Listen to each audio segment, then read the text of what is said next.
वैदिक में अगर हम आएंगे तो 9 ग्रह हैं। 9 ग्रह में 2 हमारे प्रकाश ग्रह होते हैं, सूर्य और चंद्रमा, और बाकी के 5 ग्रह होते हैं जो फिजिकल हैं, जिनको हम देख सकते हैं, जिनकी आइडेंटिटी, जैसे मंगल हो गया, बुध हो गया, शुक्र हो गया, गुरु हैं और शनि है। ये 5 जो ग्रह हैं जिनकी फिजिकल आइडेंटिटी है कि सेलेस्टियल बॉडी है वो, है ना हमारा।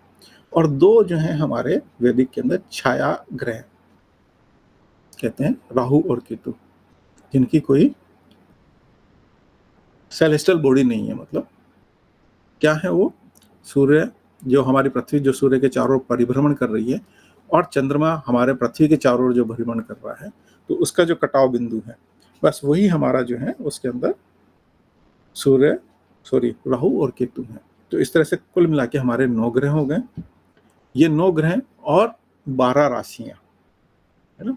हमारा जो आकाश का जो पोर्शंस है उसको ऋषियों ने हमारा, बेसिकली उन्होंने तो पहले नक्षत्रों में ही काम किया था।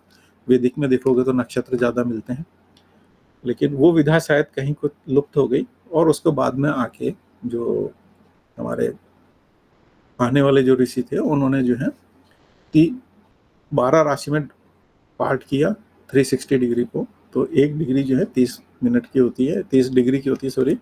तो 30 डिग्री की एक हमारा राशि है, 12 राशियां हो गई। तो 9 ग्रह 12 राशि, और यही जो है हमारे 12 भाव भी बनते हैं। तो कुल मिला के जो है हमारा जो भी कुछ हम प्रिडिक्शंस करते हैं इस हिसाब से ही करते हैं। 9 ग्रह को हम 12 भावों में और 12 राशियों में डिवाइड कर लेते हैं, और ग्रहों का अपना कुछ राशियों पे अधिपत्य या जिनके वो स्वामी होते हैं, इसी पे पूरा हमारा प्रेडिक्शंस है। और थोड़ा अगर हम आगे डीप में जाएंगे तब नक्षत्रों पे जाएंगे। तो नक्षत्र भी जो है हमारा पूरे वैदिक एस्ट्रोलॉजी में जो है कुछ जगह 27 लिए जाते हैं, कुछ जगह 28 लिए जाते हैं। मोस्टली हम 27 लेते हैं। जहाँ हमारा मुहूर्त की और चीज़ों की बात आती है वहाँ हम 28 नक्षत्र की बात कर रहे हैं, जहाँ पे हमारा अभिजीत भी एक जो है नक्षत्र आ जाता है। तो इस प्रकार से टोटल हमारी एस्ट्रोलॉजी का बिल्कुल प्राइमरी है कि जहाँ पे हम 9 ग्रह, 12 राशि और 12 भाव के हिसाब से हम इसको एनालिसिस करते हैं। तो अगर हम ये देखेंगे तो अगर हमारा ये जो टॉप के अंदर है, यहाँ पर हमारा ये एरिस है ना, जिसको हम मेष राशि भी बोलते हैं। ये 0 डिग्री अगर हम यहाँ से पकड़ लेते हैं तो 0 डिग्री से स्टार्ट करके हमारा टोरस, जेमिनी, कैंसर, इस तरह से घूमते हुए अगर हम जाएंगे, वापस अगर यहाँ पहुँच जाएंगे तो इसी को हम क्या बोल सकते हैं, 360 डिग्री भी बोल सकते हैं। ठीक है ना। तो टोटल हमारा 360 डिग्री के अंदर ही सारा सब काम होता है। 0 से स्टार्ट करके वापस हम घूम के वहीं उसी पॉइंट पे पहुंच जाते हैं। सबसे पहली राशि जो हमारी बनती है उसके अंदर हमारा बनता है एरिस, या हिंदी में अगर हम उसको बोलेंगे तो उसको मेष राशि बोलते हैं। तो समझने के लिए हम ये काम करते हैं। सबसे पहले जो है ना, इसके अंदर हम ले लेते हैं यहाँ पर 12 राशि होंगी, तो 1 2 3 4 5, तो टोटल हमारे पास में जो है ना 12 राशियाँ हैं। ठीक है ना। इनके नाम नंबर हैं, और नंबर के आगे अगर हम देखेंगे तो इसको जो है मेष राशि बोलेंगे, इसको वृषभ बोलेंगे। ठीक है ना। मेष राशि को अगर हम अंग्रेजी में बोलेंगे तो इसको एरिस नाम दे सकते हैं। इसको हमारा अंग्रेजी में अगर हम लेंगे तो टॉरस नाम हो गया। तीसरा हमारा जो होती है मिथुन राशि हो गई। ठीक है। मिथुन राशि को हम जो है अंग्रेजी में जेमिनी बोलेंगे। ठीक है। चौथी राशि जो है हमारा, इसको हम कर्क बोलते हैं। ठीक है। और इंग्लिश में इसका नाम कैंसर है। 5वीं राशि जो है हमारी, इसको जो है हम सिंह राशि बोलते हैं, या इसका अंग्रेजी में नाम होगा हमारा लियो। ठीक है। 6ठी जो राशि है हमारी, इसको जो है हम हिंदी में कन्या बोलते हैं, और इंग्लिश में हम इसको जो है विर्गो बोलते हैं। 7वीं जो राशि है हमारी, इसको हम तुला बोलते हैं, और इंग्लिश में इसको जो है लिब्रा। ठीक है। इसी प्रकार से अगर हम 8वां राशि आएंगे तो 8वीं राशि को हम जो है, इसका हिंदी नाम है वृश्चिक, और अंग्रेजी के अंदर हम इसको जो है स्कॉर्पियो बोलते हैं। ठीक है। 9th राशि जो है हमारी, इसको हम धनु बोलते हैं, और अंग्रेजी में इसका नाम जो है हमारा सेजिटेरियस। 10वीं राशि, इसको हम हिंदी में मकर बोलते हैं, और अंग्रेजी में हम इसको कैप्रिकॉन बोलते हैं। ठीक है। और यही जो इनके सिंबल हैं इंग्लिश के अंदर, हमारा इनसे इनको रिप्रेजेंट भी किया जाता है। जो वैदिक वाली है हमारी 11वीं राशि हमारी जो है कुंभ बोली जाती है, और इसको जो है ना एक्वेरियस बोलते हैं। 12वीं राशि हमारी जो है मीन है, और इसको जो है अंग्रेजी में पाइसेस बोला जाता है। तो इनके कुछ नाम हैं, इस प्रकार से इनका नामकरण है। तो अगर हम देखेंगे तो पहली राशि हमारी जो है एरिस हो गई, जो कि इसका सिंबल भी अगर हम देखेंगे तो सिंबल वाइज अगर हम जाएंगे तो जो है ना मेष राशि या जो मेंढा जिसे हम कहते हैं, या रैम भी बोलते हैं इसको हम, तो रैम से इसको रिप्रेजेंट किया जाता है। ठीक है। सेकंड जो है टॉरस है या वृषभ राशि है। तो वृषभ मतलब हमारा जो बैल, या जिसे हम कहते हैं शिव भगवान का जो वाहन है वृषभ, उसके नाम से हम सेकंड राशि को हम समझते हैं। थर्ड राशि जो है हमारा जेमिनी या मिथुन राशि है, जिसके अंदर जो है सिंबल अगर हम देखेंगे तो एक लड़के और एक लड़की का सिंबल इस तरह से दिखाया हुआ होता है। चौथी राशि जो है हमारा कैंसर है, अगर आप देखेंगे तो कर्क जिसे हम कहते हैं, तो कर्क है, सिंबल भी जो है आपका जो केकड़ा है उसके हिसाब से है। चौथी राशि सिंह राशि है, सिंबल भी अगर आप देखेंगे तो सिंह राशि का सिंबल है। अंग्रेजी में अगर हम जाएंगे तो इनके सिंबल भी अंदर के साइड में हमारे को दिए हुए हैं। ये अंग्रेजी के जो हमारे चार्ट होते हैं उसमें ये सिंबल होते हैं। जैसे मेष राशि का हमारा इस तरह से सिंबल हो गया। वृषभ राशि का कुछ जगह जो है हमारे को ये इस तरह से सिंबल दिखाया जाता है। मिथुन राशि के अंदर 2 लाइन करके ऊपर और नीचे इस तरह से है। और कर्क राशि जो है 6 और 9 इस तरह का जो सिंबल है आपका, ये इसका हो गया। सिंह राशि है। इसी प्रकार से जो है हमारा बाद में आती है विर्गो या कन्या राशि। ठीक है ना। तो कन्या राशि को हम कन्या के रूप में रिप्रेजेंट किया जाता है कई जगह पे। और उसके बाद तुला राशि, जैसे कि नाम से भी है, आप देख सकते हैं जो हमारा पुराने ज़माने के जो तराजू होते थे या जो वेइंग स्केल होते थे पुराने ज़माने के अंदर, तो उस तरह से इसका सिंबल है। जैसे हमारा कोर्ट के अंदर भी दिखाया हुआ है कि आँख पे पट्टी बांधी हुई है और हाथ में जो है वो है बैलेंसिंग। तो तुला राशि है, तुला राशि का संबंध भी जो है बैलेंसिंग करने से है अपना। 8वीं राशि जो है ये है वृश्चिक राशि, यानी बिच्छू जिसे हम बोलते हैं, या इंग्लिश के अंदर हम इसको स्कॉर्पियो भी कहते हैं। और यहाँ जो सिंबल्स हैं इनके हिसाब से आगे भी इन सिंबल्स के मतलब भी हैं। इन सिंबल से हम आगे कई चीज़ें और भी रिप्रेजेंट करते हैं। इसी प्रकार से जो है ना सैजिटेरियस मतलब धनु राशि। धनु राशि का सिंबल क्या है? घोड़ा है, घोड़े के ऊपर एक आधा आदमी है, वो आधा घोड़ा है, और कैसा सिंबल है कि वो निशाना लगा रहा है ना, निशाना लगाते हुए उसका सिंबल है। उसके बाद 10th राशि जो है हमारी वो है कैप्रिकॉन। ठीक है। कैप्रिकॉन का जो सिंबल है हमारा, ये आप देख पा रहे हैं, कर्म के क्षेत्र से ये राशि हमारी जुड़ी हुई होती है। ठीक है। उसके बाद 11वीं राशि है कुंभ है, जहाँ पे आदमी जो है कई जगह जो है नाव के ऊपर पर्सन खड़ा हुआ है और घड़े को लेके खड़ा है। कुंभ राशि से और क्या है, हम लोग क्या क्या काम करते हैं, तो बताएगा कुंभ किस किस चीज का रिप्रेजेंट करता है हमारे को? सर घड़ा, जो इसमें कुछ छुपा हुआ है। सर टेक्नोलॉजी है ना। तो कुंभ राशि जो है ना, कुंभ हमारे पहले जो है कई चीज़ों में काम करते हैं। जैसे पूजा में भी हम करते हैं, तो हमारा जो है हम उसके अंदर कुछ चीज़ें डाल के पूजा के लिए स्थापित करते हैं, चीज़ों को स्थापित करते हैं, नहीं देवताओं का आह्वान करके उसमें हम स्थापित करते हैं। तो ये हमारा धर्म पहलू हो गया। और हमारा जीवन का पहलू अगर हम देखेंगे तो पुराने ज़माने में हम पानी को भी संचय करते थे, और दूसरा जो धन का संचय करते थे, तो धन भी किस में रखा जाता था? पूर्व जमाने के अंदर हमारे कुंभ या घड़ों के अंदर रखा जाता है, और जमीन के अंदर जो है गुप्त स्थानों के अंदर गाड़ दिया जाता था। तो आज भी कई बार जो है हमारे को अगर कहीं धन मिलता था पुराने जमाने का, तो किस रूप में मिलता है? वो घड़ों के रूप में मिलता है ना। तो कुंभ जो है हमारा धन को भी रिप्रेजेंट करता है, कहीं ना कहीं हमारे चीज़ों के अंदर धर्म को रिप्रेजेंट करता है। और 12वीं राशि जो है हमारी वो है मीन राशि, जिसमें 2 मछलियाँ होती हैं और एक दूसरे के अपोजिट मूव किए हुए होती हैं। बेसिकली यहाँ पे दोनों को एक तरफ दिखाया, बाकी कई जगह अगर सिंबल देखोगे तो एक। तो अभी हमने जस्ट राशि के बारे में समझा, इसी प्रकार से हम थोड़ा सा ग्रह के बारे में समझ लेते हैं कि ग्रह कौन कौन से हैं हमारे, है ना। तो जैसे हमने सबसे पहले देखा था, तो ग्रहों से भी हम जो है, सॉरी हाँ टू बोलिए। इंटरप्ट, एक क्वेश्चन है। हाँ जी। 12 राशि और 12 घर है, तो for example if you consider first राशि एरीज एंड फर्स्ट हाउस, तो हाउस और राशि में क्या डिफरेंस है सर? अभी आते हैं उस पर भी आते हैं, मैं वो सब क्लियर करूंगा आप लोगों को ना, चिंता मत ओके करिए। Okay okay. जैसे हमने देखा कि हमारे सौर मंडल में हम 9 ग्रहों को लेके चलते हैं, है ना। तो सबसे मेन जो है कौन है हमारा सेंटर के अंदर, जो आप लोगों को पृथ्वी से दिखाई देते हैं ग्रह, हम खुली आंखों से बहुत अच्छे से देख सकते हैं, सूर्य और चंद्र। सूर्य और चंद्र, है ना, सूर्य और चंद्र, जो कि हमारे को नेकेड आई से अच्छे से दिखाई देते हैं। बाकी दूसरे भी दिखाई देते हैं, लेकिन उनके लिए आपको समझना पड़ता है ना। तो सूर्य और चंद्र हमारे को आकाश में दिखाई देते हैं, और ये दोनों ग्रह जो हैं 2 राशियों को रिप्रेजेंट करते हैं। चंद्रमा जो है हमारा कैंसर, हमने देखा था कैंसर साइन या हमारा कर्क राशि को रिप्रेजेंट करता है, और सूर्य हमारा लियो राशि या हम मेष राशि, सिंह राशि को जिसे बोलते हैं हम, सिंह राशि को रिप्रेजेंट करता है।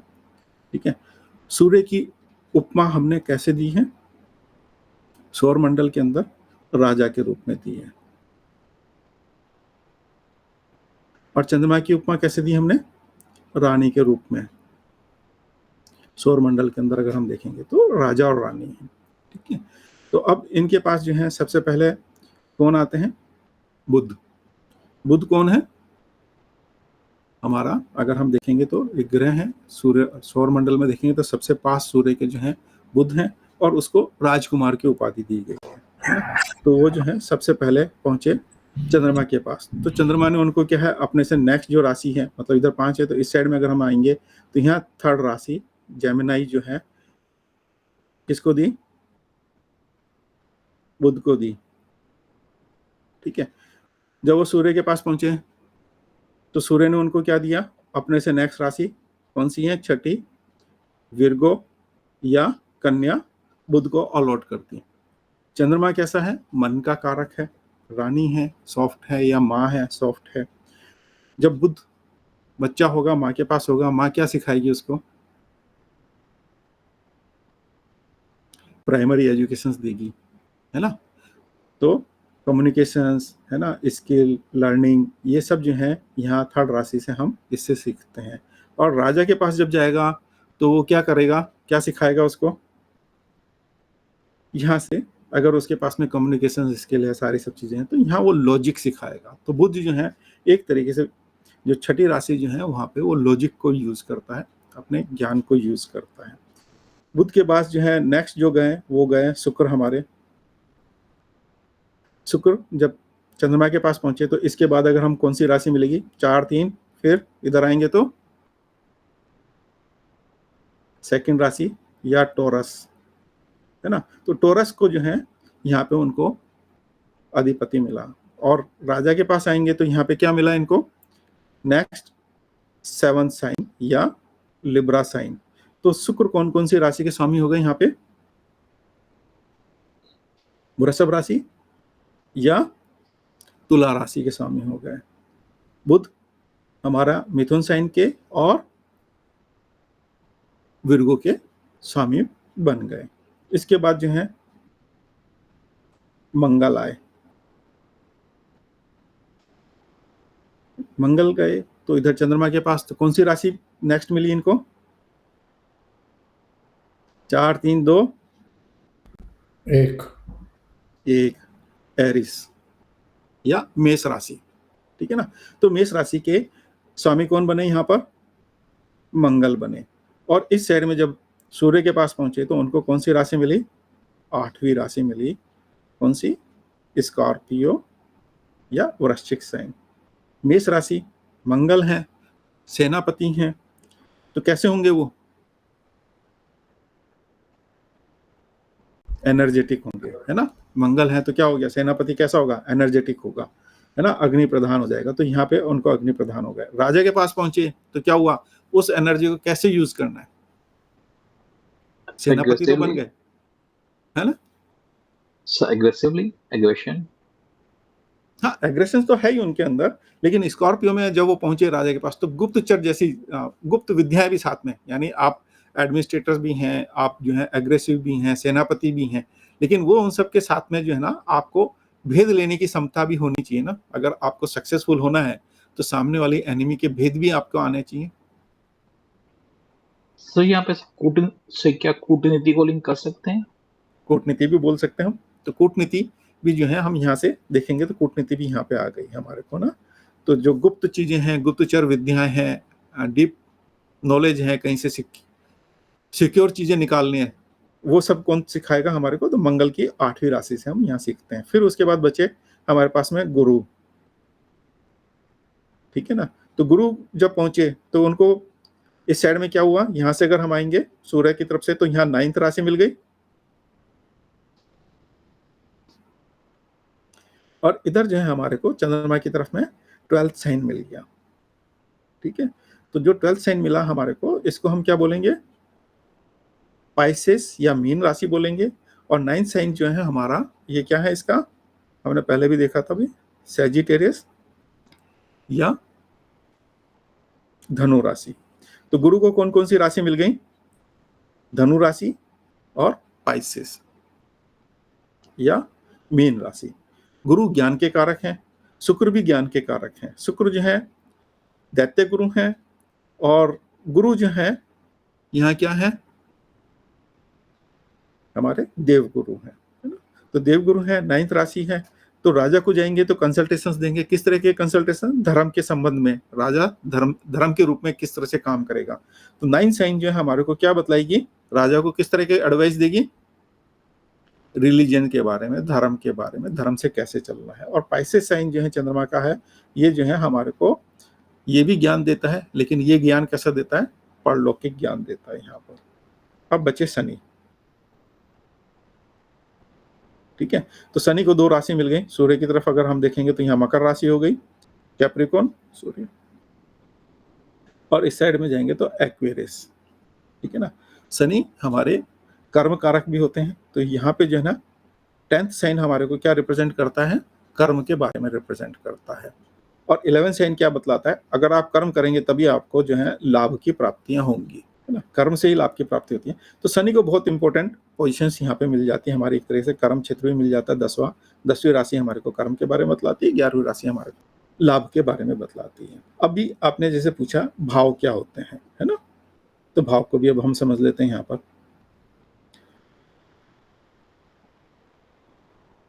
यहाँ 2 तरह के चार्ट आप देख रहे हैं।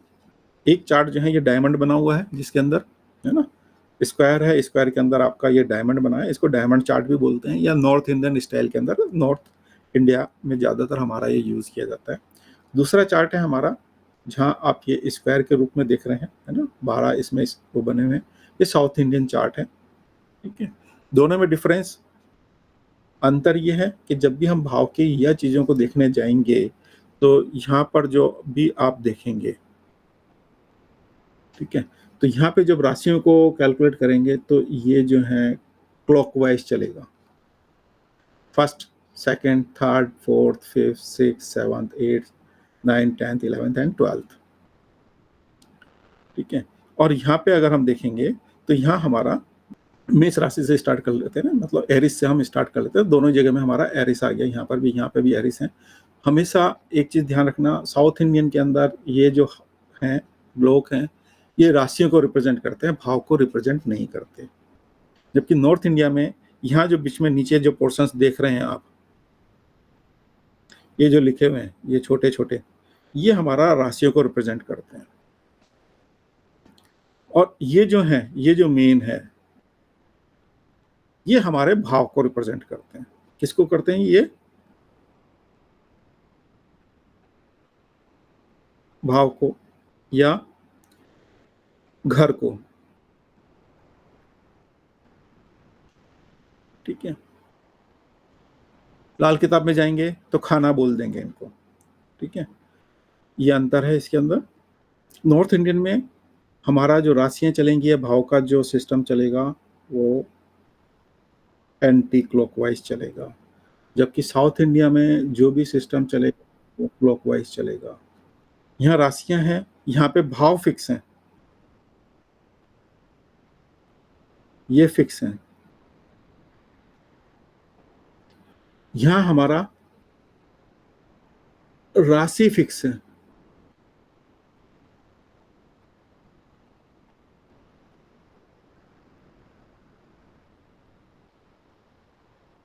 कैसे? अगर हम यहाँ जाते हैं, इसको मैं सेलेक्ट कर लेता हूँ। अभी सपोज मैं मिथुन राशि उदित हुई, मिथुन राशि अगर उदित कर दिया तो अभी क्या हुआ, भाव मेरा यहाँ फिक्स है, राशि क्या हो गई यहाँ पर, जेमिनी साइन या मिथुन राशि आ गई। तो मिथुन से, मिथुन के बाद कैंसर, लियो, विर्गो, लिब्रा, स्कॉर्पियो, है ना, ये चेंज हो रही हैं। लेकिन भाव चेंज हो रहे हैं क्या यहाँ पर, भाव चेंज नहीं हो रहे। ये first house, second house, third house, यहाँ भाव फिक्स है। बस ये एक डिफरेंस है। साउथ के अंदर अभी हमारा क्या हुआ, मैंने जेमिनी या मिथुन राशि सेलेक्ट करी, तो मिथुन राशि कहाँ आ रही है हमारी, ये देख रहे हैं आप,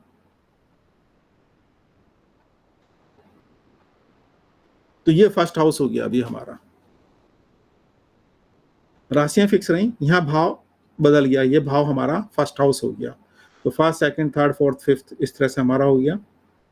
यहाँ भाव बदलते हैं, जो राशि हमारी उदित होती है उसके हिसाब से। उसको कैसे समझते हैं साउथ के अंदर, या तो असेंडेंट लिखा होगा या कई जगह पे जो है ना वहाँ एलजी लगन लिखा होगा। नॉर्थ इंडिया में हमेशा लिखा नहीं होता, ये फर्स्ट हाउस ही रहता है ना, ये सेकंड, ये थर्ड, ये फोर्थ, ये फिफ्थ, ये सिक्स्थ। साउथ में हमारे भाव बदलते हैं, राशियां नहीं बदलती, राशियां फिक्स रहती हैं, भाव बदलते हैं।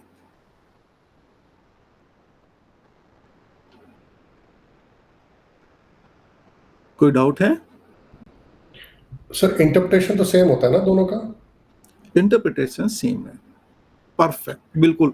अब मैंने यहाँ 2 लिया है, इसके अलावा अगर हम जाएंगे तो उड़ीसा या वेस्ट बंगाल के अंदर हमारा एक और चार्ट बनता है, ठीक है ना, तो उस तरह का भी चार्ट है। इंटरप्रिटेशन बस सबका सेम रहेगा, चाहे आप नॉर्थ में जाओ, वेस्ट में जाओ, ईस्ट में जाओ, ठीक है। और इसी तरह से जो है अगर आप देखेंगे तो वेस्टर्न वालों का जो एक चार्ट होता है वो इस तरह का चार्ट होता है ना, ये लाइन बनी होती है इस तरह से, और उनके जो है ना यहाँ उनमें एरिस हमेशा यहाँ स्टार्ट होगा और यहाँ एमसी लिखा होगा। अभी मैं इसका भी मतलब समझाता हूँ, एसी और एमसी का ना, ठीक है। तो ये आपको वेस्टर्न चार्ट्स के अंदर आपको इस तरह से चार्ट देखने को मिलेगा, और इस हिसाब से उनके यहाँ भाव होते हैं, वो भाव सिस्टम्स होता है ना। भाव भी बहुत तरह के होते हैं अभी, है ना, तो वो हम बाद में आएंगे कि किस तरह के भाव होते हैं, क्या क्या है उनका, किस तरह से रिप्रेजेंटेशंस है। ये विधा खाली इतना सा आपको समझना है ना, इसलिए मैंने दोनों बतलाया आपको। और जो हम वेस्ट बंगाल में जो हम यूज़ करते हैं वहाँ पे जो हमारा चार्ट बनता है वो भी नॉर्थ इंडिया की तरह से ही चार्ट बनता है लगभग, लेकिन उसमें एक डिफरेंस होता है हमारा। उसमें डिफरेंस क्या है, तो ये 12 भाव बनते हैं, 12 राशियाँ बनती हैं। वहाँ पे भी जो है ना राशि फिक्स है, जैसे साउथ इंडिया में फिक्स है, वहाँ भी राशि फिक्स है, ठीक है। तो यहाँ से 1 2 3 इस तरह से करके आएंगे हमारा, तो 12 राशियाँ हमारी यहाँ पे हो जाती हैं, ठीक है। 1 2 3 4 5 6 7, देन उसके बाद 8 9 10 11 एंड 12। वहाँ पे भी जो है हमारा यहाँ राशियाँ फिक्स हैं, अगेन लगन वहाँ पे भी बदलता जाता है। जो वेस्ट बंगाल, उड़ीसा वगैरह में हम चार्ट यूज़ करते हैं, वो भी मैं दिखा देता हूँ आप लोगों को किस तरह से होता है।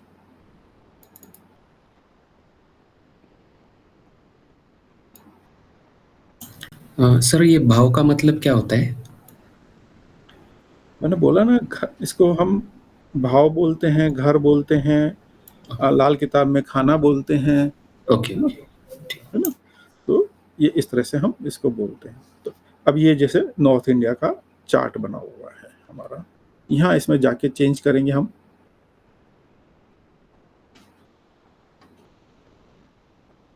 डिस्प्ले के अंदर अगर हम जाएंगे तो चार्ट स्टाइल यहाँ पे दिया हुआ है। चार्ट स्टाइल में अगर हम चेंज करते हैं, यहाँ इंग्लिश है, हमारा नॉर्थ इंडिया चार्ट है। नॉर्थ इंडिया के अंदर अगर हम साउथ इंडियन चार्ट अगर लेते हैं,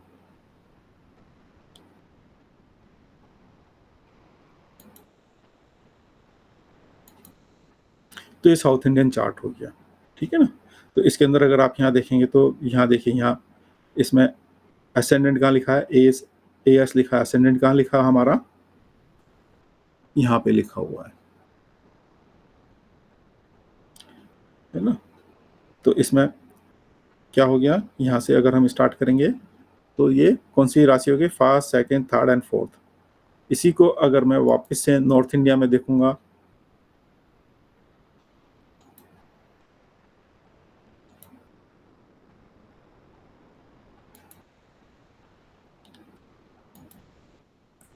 तो कैंसर साइन आ रहा है, फोर्थ साइन कैंसर साइन आ रहा है, असेंडेंट यहाँ आ रहा है। तो फोर्थ के बाद fifth, six, seventh, eighth, ninth, ठीक है।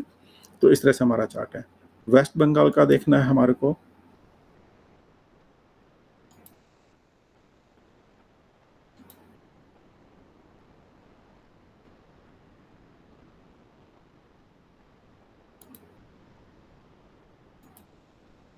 तो इस तरह का हमारा यहाँ चार्ट बनता है, ठीक है। तो यहाँ पे वापस ये Aries sign, Taurus sign, Virgo sign and Cancer sign. तो कैंसर साइन के अंदर हमारा यहाँ पे असेंडेंट आ गया। तो यहाँ पे जो है ना राशियाँ फिक्स हैं, हमारा असेंडेंट चेंज होता है। उस हिसाब से भाव आप जब कैलकुलेट करोगे तो first house, second house, third house, fourth house, fifth house, sixth house, seventh house, इस तरह से आपको कैलकुलेट करने पड़ेंगे। तो ये कुछ हमारे पैटर्न है, चार्ट है। इसी प्रकार से जो है हमारा, अगर सॉफ्टवेयर जो है आप बाहर वाले सॉफ्टवेयर देखेंगे तो उनमें आपको जो चार्ट सिस्टम्स मिलेगा देखने को, वो आपको सर्कुलर टाइप का मिलेगा देखने को।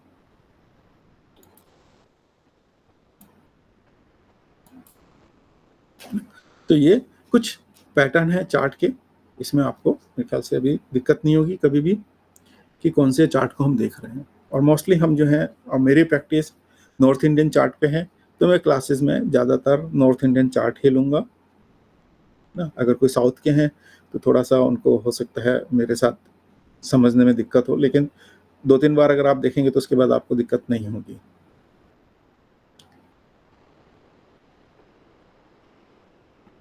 यहाँ तक कोई दिक्कत? कितनी राशियां हो गई हमारी? 12 राशि है ना। वो सीक्वेंस में है, 1 2 3 4 के हिसाब से भी अगर आप जाएंगे तो वो उसी नेम से आपको वो मिलेंगी, 1 2 3 4 यानी 12। और 12th का उनके नाम क्या है ना, एरिस, टॉरस, जेमिनी, ये हमारे इनके नाम है। अब इनके स्वामी भी आपने देख लिए। एरिस के कौन है स्वामी? मंगल है ना। तो मंगल कौन कौन सी राशि के स्वामी हमारा? 1 और 8। 1 और 8। उसके बाद हम आए थे, सबसे पहले हमने किससे स्टार्ट करा था? सूर्य और चंद्र से, है ना। तो सूर्य और चंद्र की एक एक की राशियां है ना। अब उसके बाद नेक्स्ट हमसे उसके बाद में कौन सा हम ग्रह पर आए थे? बुध है ना। राजकुमार, कौन कौन सी राशियां थी उनकी? मिथुन व कन्या। मिथुन, कन्या, यानी सूर्य के पास वाली हमारी विर्गो साइन है ना, और चंद्रमा के पास वाली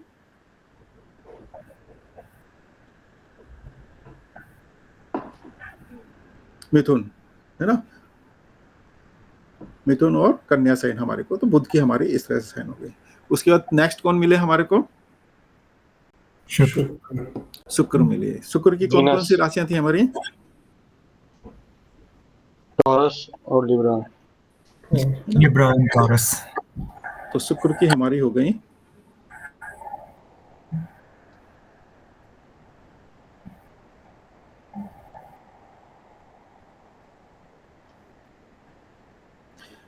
टॉरस एंड लिब्रा।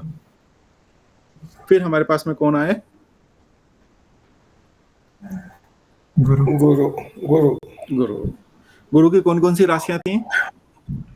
धनु और मीन। धनु और मीन, है ना। तो गुरु की जो हमारी राशियां थी वो धनु और मीन थी, है ना। Sagittarius and Pisces. और बाकी कौन बचा? शनि।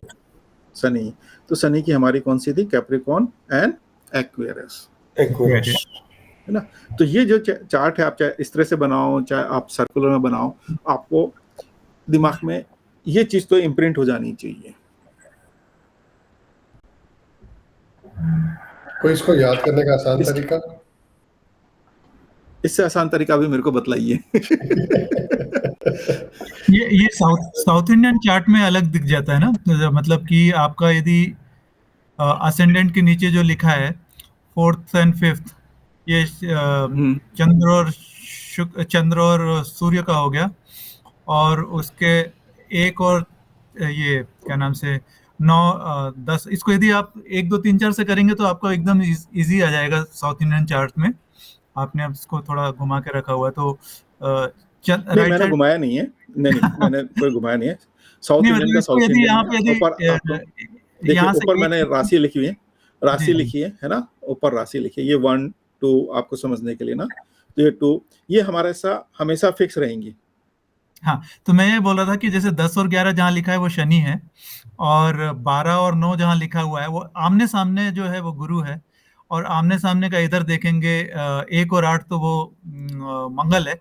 वो एक के एकदम अपोजिट 8 आ रहा है तो वो मंगल है, 2 के एकदम अपोजिट 7 आ रहा है तो वो शुक्र है, और 3 के एकदम अपोजिट 6 आ रहा है तो वो बुध है।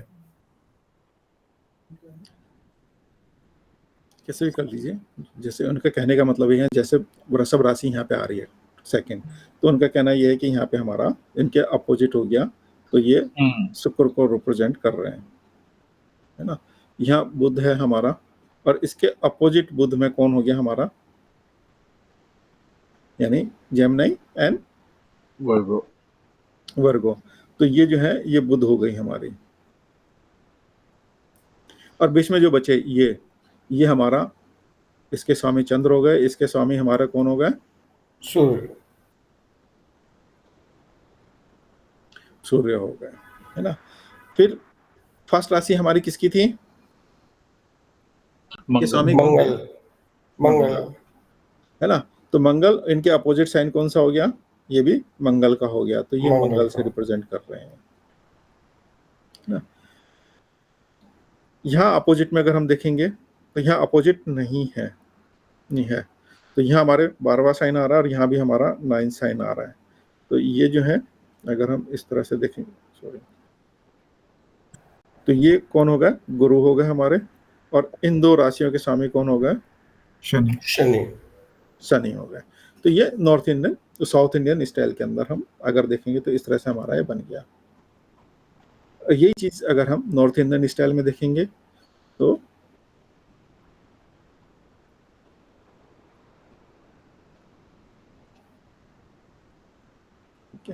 तो यहाँ क्या है, मंगल यहाँ किस किस राशियों के स्वामी हो गए,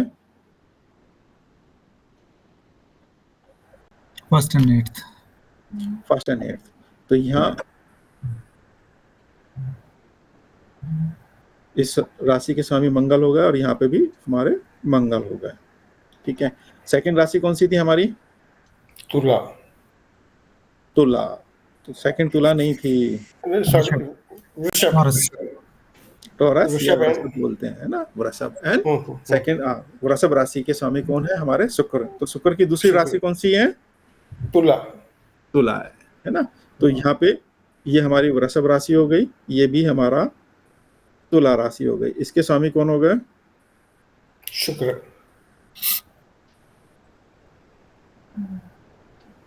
शुक्र हमारा 2 राशि के या 2 भाव के स्वामी भी हम बोल सकते हैं, है ना। अगर एक से स्टार्ट करेंगे तो उसको मोस्टली लोग बाग क्या बोलते हैं, काल पुरुष कुंडली बोल देते हैं इसको, है ना। एक से अगर हम स्टार्ट करते हैं तो, और लाल किताब भी काल पुरुष कुंडली को ज्यादातर यूज करती है, तो हम यहाँ पे वहाँ राशियां निकाल देते हैं, भाव को ही पकड़ते हैं, ठीक है। तो शुक्र हमारे 2 भाव के स्वामी हो गए, कौन कौन से 2 भाव हो गए, second house and 7th house, या वृषभ राशि और तुला राशि के, है ना। थर्ड साइन हमारा किसका था, बुध, जेमिनी, या हम इसको कन्या राशि बोलेंगे। और दूसरी राशि कौन सी हो गई हमारी, विर्गो, सॉरी, जेमिनी या मिथुन, है ना, और विर्गो या कन्या। इनके स्वामी कौन है, बुध।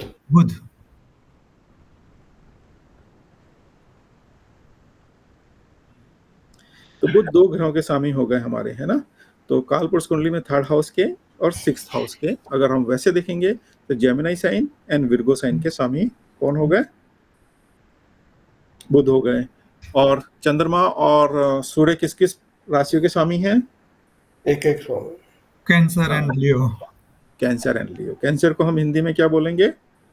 कर्क, कर्क। है ना। तो कर्क के स्वामी कौन हो गए यहाँ? चंद्र। चंद्रमा, है ना। कर्क बोलेंगे, या इसको हम क्या बोलेंगे? कैंसर। और पांचवा जो साइन है इसको क्या बोलेंगे हम? लियो। सिंह राशि। लियो या सिंह राशि, है ना। तो और इसके स्वामी कौन है? सूर्य। सूर्य। ठीक है। अब हम आ जाते हैं नाइन साइन। किसका है? क्या नाम है इसका नाइन साइन का? धनु। धनु या सैजिटेरियस, है ना। सैजिटेरियस। और इसके स्वामी कौन है? लॉर्ड कौन गुरु। है? गुरु। तो गुरु का दूसरी राशि कौन सी है? 12। मीन। मीन, है ना। मीन, और उसको दूसरा नाम भी क्या है? पाइसेस भी है, इसको हम पाइसेस भी बोलते हैं। ठीक है। और शनि कौन कौन सी राशि के बचे अब हमारे पास में? 10 और 11। 10वीं साइन को हम क्या बोलते हैं? मकर। मकर। और कैप्रिकॉर्न, है ना। कैप्रिकॉर्न। कैप्रिकॉर्न भी बोलते हैं इसको। और इसके स्वामी कौन है? शनि। और शनि 11वीं राशि कुंभ राशि के भी स्वामी बनते हैं। इस प्रकार से ये इनका राशियों के हिसाब से हमारा स्वामी बनते हैं। सर कोई कारण कि सिर्फ सूर्य और चंद्रमा को एक एक राशि का स्वामी बनाया, बाकी सारे ग्रहों को दो दो राशि का स्वामी बनाया, कोई कारण इसका? नहीं। अच्छा। ऐसा कोई कारण, लोग बहुत सारी कहानियां बतला देंगे लेकिन कोई फायदा नहीं है, मतलब उसको समझने के लिए। बस ये कोई लिखा नहीं शास्त्रों में, ऐसा कुछ बताया नहीं। शास्त्रों में ऐसा बताया नहीं। ठीक है ना।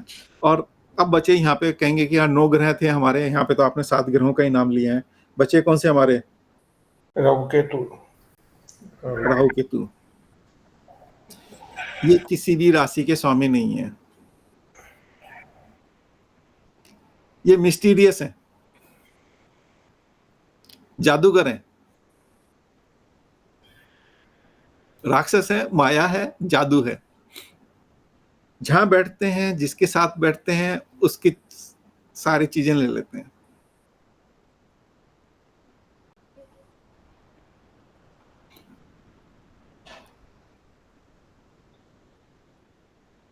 राहु केतु, कहानी सुनिए इसके बारे में, राहु केतु के बारे में। हाँ जी।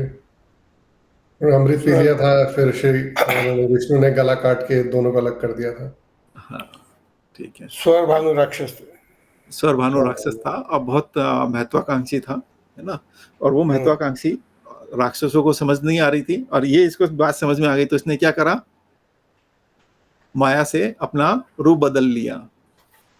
कहाँ बैठ गया? देवताओं की श्रेणी में। तो ये माया है। राहु केतु क्या है? माया है। माया है। कुछ लोग कहते भी हैं कि ये राहु केतु कुछ नहीं है, भगवान के द्वारपाल ही हैं, विष्णु के द्वारपाल थे, है ना। तो स्वर भानु जब अमृत पान कर लिया, तो विष्णु भगवान ने जब इनका सुदर्शन चक्र से सिर और धड़ अलग हुआ, सिर कहाँ गया हमारा? राहु। राहु राक्षसों के बीच में गया। तो ये आगे का राहु हो गया। और केतु क्या हुआ? ये विष्णु भगवान के ही चरणों में गिर गया, जा नहीं पाया ना, तो वहीं गिर गया। तो केतु हमारे को क्या बतलाता है, इस चीज से समझ लीजिए। अच्छा, इसलिए केतु को मोक्ष का वो बोलते हैं कारक, और राहु को माया का। ये नहीं पता था मुझे। ये नई बात पता लगी। तो राहु कहाँ चला गया? राक्षसों के बीच चला गया। तो क्या ले लिया उसने? माया का गुण ले लिया, डिजायर ले ली। राक्षस है तो डिजायर है, माया है, इल्यूजन है ना। और केतु मोक्ष, डिटैचमेंट है, मोक्ष है डिटैचमेंट, ना। किस चीज से डिटैचमेंट है? इच्छाओं से, इच्छाओं से डिटैचमेंट है। यानी जिस भाव में बैठेगा वहां के भाव की इच्छाओं से, वहां के कारक तत्वों से जो है ना उसका डिटैचमेंट है। तो देगा क्या? मुक्ति, मुक्ति देगा। यानी उस भाव से लेने की चीजों पे आप जब देना चालू करोगे तो आपको वो केतु ज्यादा देगा, और उसको पाने की कोशिश करोगे केतु भगाएगा, लात मारेगा, कट करेगा। और राहु उल्टा करेगा। राहु क्या करेगा? जिस भाव में बैठेगा उस भाव की हमारे को क्या कर देगा? वृद्धि कर देगा उसमें, डिजायर पैदा कर देगा। उस भाव से जो भी कारक तत्व होंगे ना हमारे को, उनकी डिजायर पैदा कर देगा। यार मेरे को चाहिए। इतना पॉइंट क्लियर हुए सबको? जी अभी है ना, अभी आपका क्वेश्चन था भाव से रिलेटेड, वो कुछ क्लियर हुआ या अभी और कुछ क्लियर करना है? उसमें आएंगे अभी हम कि भाव से हम क्या देखेंगे, क्या क्या होगा। सर कुछ कुछ चीजें सुनी तो पहले बहुत बार थी, पर लेकिन आज आपकी कुछ कुछ एक्सप्लेनेशन सच में बड़ी इंटरेस्टिंग लगी। जैसे वो अपने सर्कल बना के चंद्रमा और सूर्य के साथ जो अपने ग्रहों को बांट दिया, दैट वाज वेरी यूनिक। जी बिल्कुल, बहुत आसान तरीके से समझ में आया। हाँ जी, वो शायद सुना पहले बहुत बार था, पर लेकिन it was a very good presentation. Thank you. मेरा तो यही है कि आप समझ सकें तो बहुत अच्छा है। चीजें दिमाग में बैठनी चाहिए, निकलनी नहीं चाहिए। सर एक क्वेश्चन था कि वैदिक में हम ये सिर्फ 9 ग्रह लेते हैं, बट वेस्टर्न में ये क्या नाम, मैंने कहा थी बुक पढ़नी शुरू करी थी, उसमें प्लूटो, यूरेनस और नेपच्यून को भी लिया जाता है। तो हमारे वैदिक में इनका नाम ही मेंशन नहीं है, कुछ भी मेंशन नहीं है इनके बारे में। नहीं, नाम मेंशन है,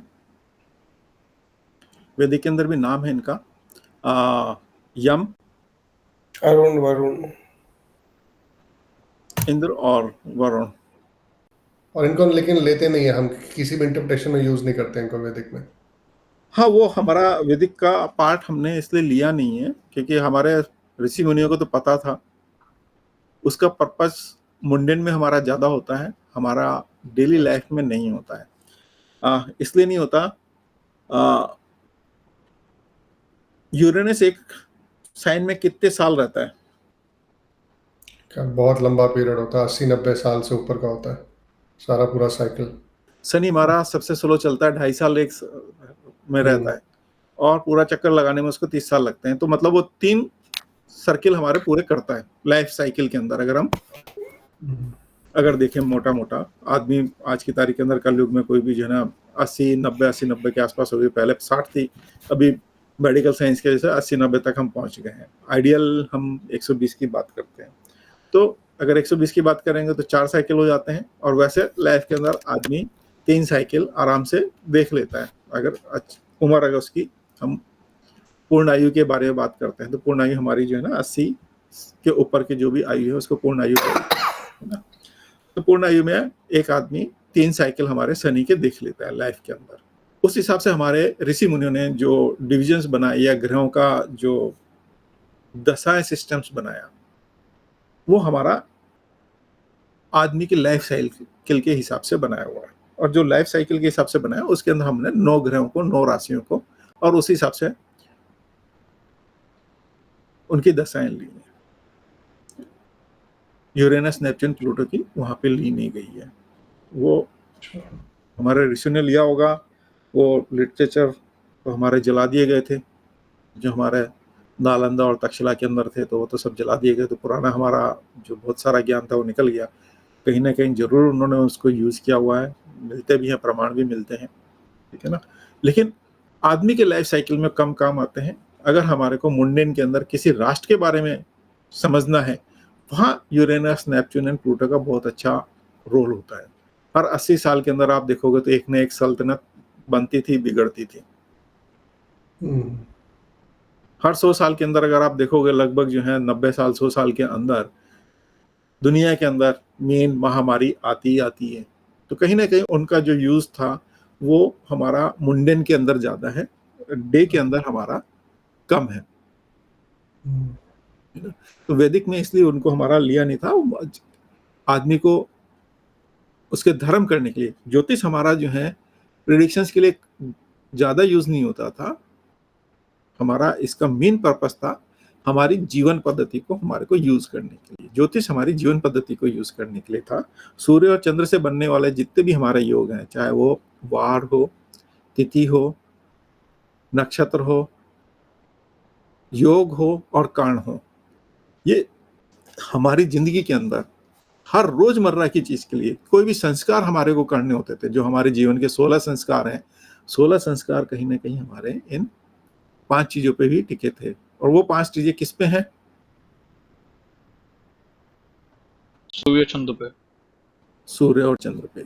सूर्य से हमारा वार बन गया और चंद्र से हमारा जो है बाकी सारी सब चीजें हो गई। वो मदर है एक तरीके से ना, हमारे सौर मंडल में मदर है, तो उससे सारी सब चीजें हो गई। तिथि उससे बनती है, सूर्य और चंद्र के योग से हमारे को तिथि बनती है। चंद्रमा जिस नक्षत्र में जाएगा उस हिसाब से वो नक्षत्र बनता है। सूर्य और चंद्र की वजह से हमारे जो है योग बनते हैं, है ना। तो जैसे हम तिथि की बात करते हैं,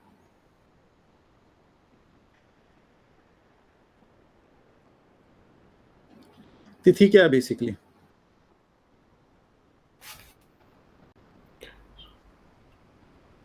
इन दोनों का डिस्टेंस, जब ये दोनों अगर 0 डिग्री पे होते हैं तो क्या होती है हमारी? अमावस्या।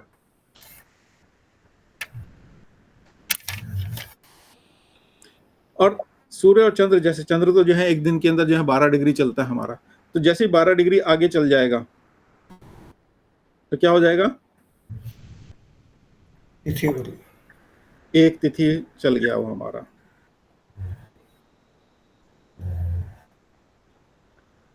और 27 नक्षत्र हैं, एक एक दिन वो एक एक नक्षत्र में हमारा चलता जाता है चंद्रमा।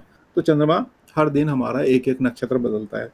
तो क्या बन गया हमारे चंद्रमा से? नक्षत्र हो गया। सूर्य जिस होरा में उदय होता है वो हमारा वार होता है, तो सूर्य से हमारा क्या बन गए? वीकडे, है ना, वार या वीकडे।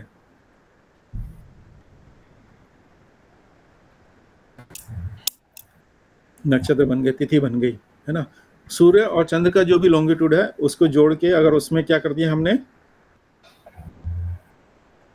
सन प्लस मून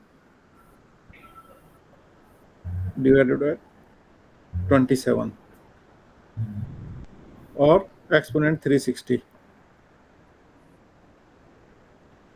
तो ये हमारे 27 योग हो गए। ये एक बार और बता। अलग से ले लूंगा, जस्ट हिंट दे रहा हूँ, डिटेल में लेंगे। ओके सर, जब आप वो बताएंगे तब एक और चीज बताइएगा कि ये होरा वार कैसे बना। ये अभी नहीं, बाद में बताइएगा जब भी आपका टाइम हो। ये भी इंटरेस्टिंग है सुनने में। तो इन दोनों से, सूर्य और चंद्र से हमारा क्या बन गया? सूर्य से हमारा वार बन गया, चंद्रमा से हमारा क्या बन गया? नक्षत्र। जिस भद्र चक्र या हमारे आकाश मंडल में जिस तारा मंडल के पास में पहुंचा चंद्रमा, वो हम उसको नक्षत्र से डिफाइन करते हैं। तो वो नक्षत्र हमारा हो गया, जहां पहुंचा वो नक्षत्र हो गया। सूर्य और चंद्र की वजह से हमारा क्या बन गए? तिथि बन गई। इनके योग करके उसको 27 से डिवाइड करा तो योग बन गए, तिथि बन गई, योग बन गए। और तिथि का अगर हमने आधा कर दिया तो हमारे को क्या बन गया? भद्र, कर्ण। कर्ण। भद्रा तो इसका एक पार्ट है कर्ण का। तो पंचांग आजकल कोई देखता है क्या?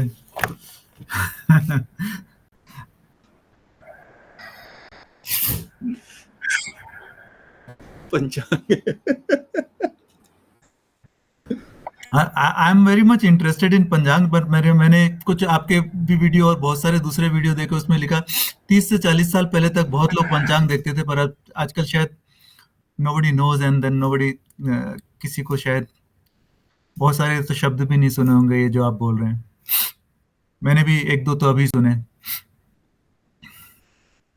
वार से बहुत कुछ अब सर सॉफ्टवेयर की वजह से भी रिप्लेस हो गया। पहले हमें जो इनकी दशा निकालने के लिए जो पंचांग यूज करना पड़ता था, अब वो सॉफ्टवेयर से हो जाता है। लेकिन आजकल सॉफ्टवेयर समझना भी तो आना चाहिए। हाँ, वो बात है बिल्कुल। अब मैं वो बता रहा हूँ, खाली अगर हम वार को लेते हैं तो वार से अगर आप देखोगे तो कितनी सारी चीजें हम वार से ही निकालते हैं, है ना। कि जैसे वीकडे हो गया, उसके नेचर क्या है, उस वार की नेचर क्या है, कैसा है वो, शुभ है अशुभ है ना। क्या क्या हम काम उसमें कर सकते हैं, किस तरह के काम हम उसमें कर सकते हैं, है ना।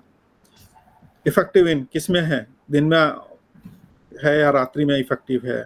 उसका स्वामी कौन है, वार के स्वामी भी होते हैं हमारे, है ना। तो वार के स्वामी कौन है ना। उसके अधिदेवता कौन है या अधिदेवी कौन है, उसका रूलर कौन है, किस दिशा के अंदर करते हैं, योगनिया कौन है, किस दिशा में है योगनिया। खाली ये तो आपने वार में देखा अभी तक, है ना। अभी तिथि में आ जाओगे तो तिथि के अंदर भी हमारा बहुत सारा है, निधि तिथि है, कौन सी तिथि है, कितने प्रकार की तिथियां होती हैं, तिथियों का वर्णन क्या है।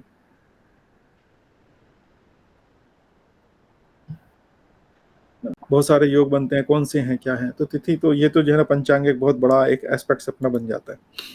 हाँ, यहीं पे तो क्वेश्चन आ जाता है ना कि मतलब ये एस्ट्रोलॉजी इतनी तेजी से इतनी कॉम्प्लेक्स हो जाती है कि फिर आप एक लिमिट तक, मैं पहले देखता था तो मेरे को लगा कि ये इसमें कुछ आप आगे नहीं बढ़ सकते, इसके लिए मैंने बीच में छोड़ ही दिया नहीं, फिर। नहीं, अब वो सिंपल। फिर इसके बाद में उसको कंक्लूजन पे कैसे लेके जाओगे, ये चीज। नहीं ना, अभी आगे मत बढ़िए, भागिए मत। मैं जस्ट आपको ब्रीफ दिखाया पंचांग का, उतना पंचांग हम नहीं करेंगे, जितना आपको जरूरत है मैं उतना कराऊंगा। फिर बाद में आप रिसर्च करते चले जाइए, क्योंकि एक जीवन कंप्लीट नहीं है। मैंने बोला ना पहले सेंटेंस में कि ज्योतिष के लिए जो है ना एक जीवन पर्याप्त नहीं है ना। और जो कुछ सीख रहे हैं या आप जो सीख रहे हो मेरे साथ में, या किसी से भी जो भी सीख रहा है, वो क्यों सीख रहा है, क्योंकि पूर्व जन्म में कहीं ना कहीं वो उसके सबकॉन्शियस माइंड के अंदर है, जिसको कि वो वापस लेके आ रहा है ना। और जो बचा हुआ काम था उसको कर रहा है।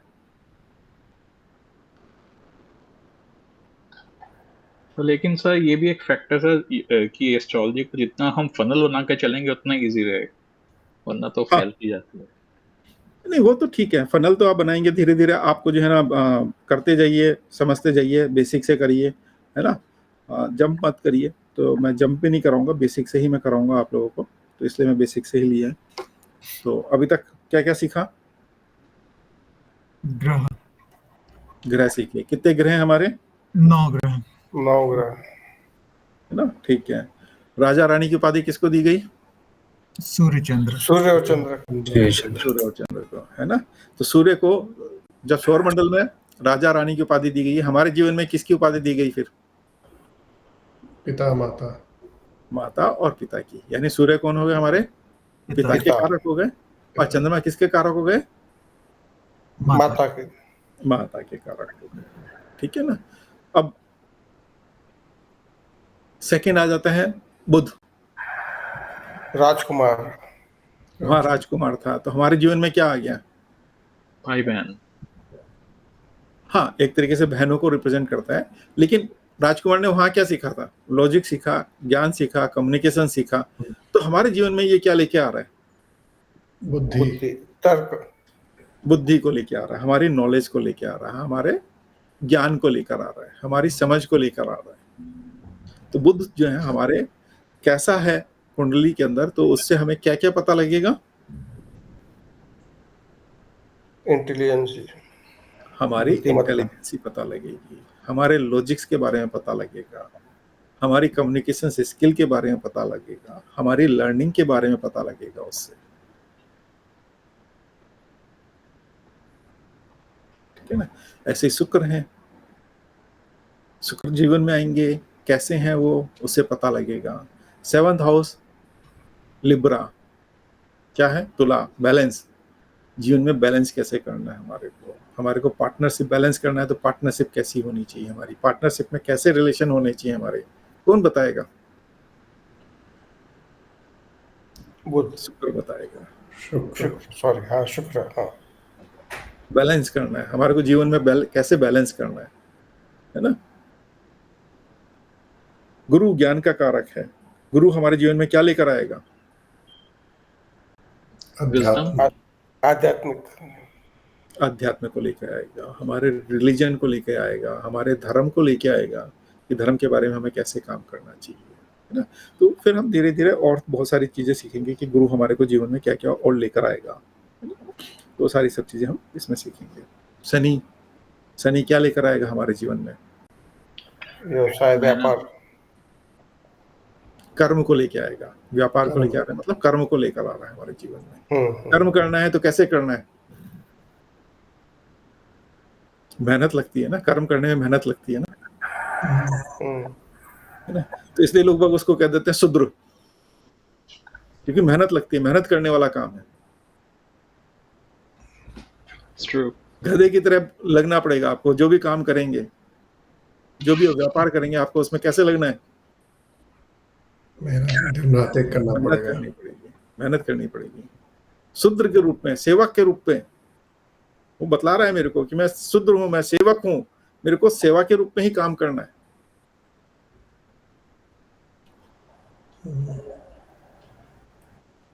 सेवक बन के काम करना है। मंगल,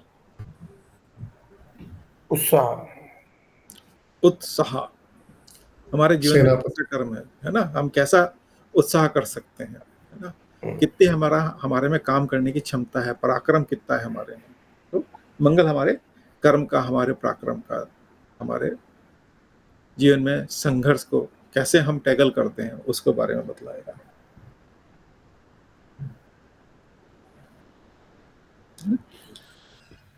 ऐसे ही अगर हम इनको आगे राशियों को देखेंगे तो राशियों से हम क्या क्या निकाल सकते हैं? दिशाएं निकाल सकते हैं। हमने कितनी दिशाएं हमारी? प्राइमरी 4, 8 हम बाद में लेंगे। बेसिकली जो हम 4 दिशाएं लेते हैं। न्यूज, NEWS,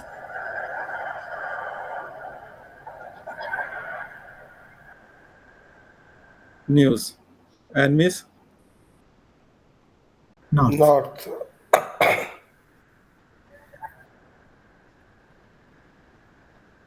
या उत्तर।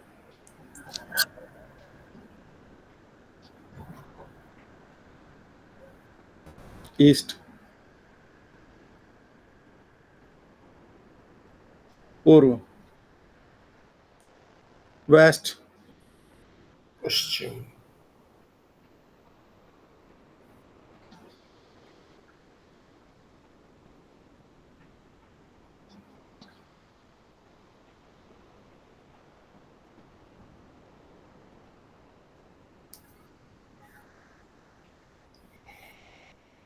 दक्षिण। ठीक है, राशियों के हिसाब से अगर हम देखेंगे तो ये कौन कौन सी राशियां हो जाएंगी इसके अंदर?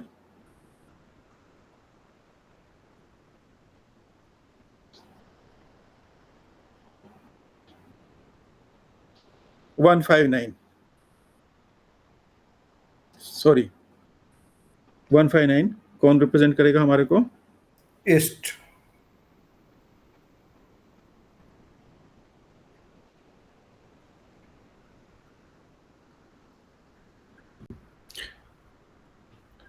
तो इसका क्या मतलब क्या कि ये रिप्रेजेंट करेंगे या ये बलवान होंगे इनमें? इसका एसोसिएशन क्या हुआ, समझ नहीं आया वो।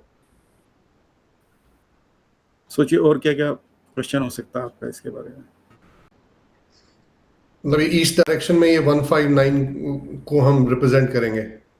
अगर कुछ हमें ईस्ट की तरफ से देखना है तो ये 159 होनी चाहिए उस तरफ, ये 159 होनी चाहिए, या जो राशि में गया वो उस दिशा को रिप्रेजेंट कर।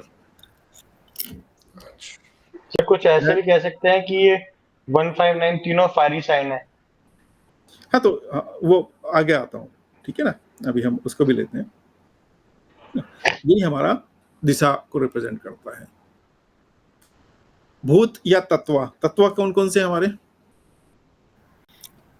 5, अग्नि, पृथ्वी, वायु, जल, आकाश। पृथ्वी, जल, अग्नि, वायु, आकाश, है ना। पृथ्वी, जल, अग्नि, वायु, आकाश, है ना। तो बेसिकली 5 तत्व हैं, लेकिन हम एस्ट्रोलॉजी में ज्यादातर 4 को यूज करते हैं।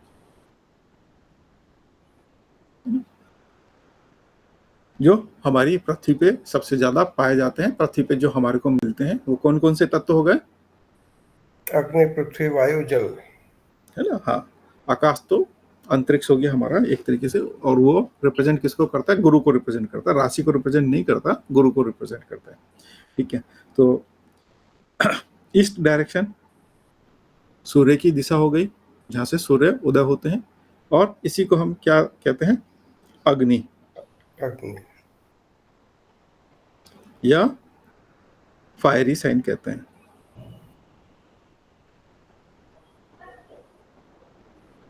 फिर दूसरी क्या हो जाती है?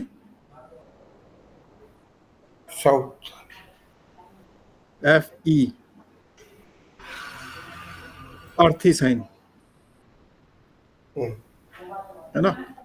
अर्थ हमारा दूसरी राशि रिप्रेजेंट करती है ना। तो अर्थी साइन या पृथ्वी,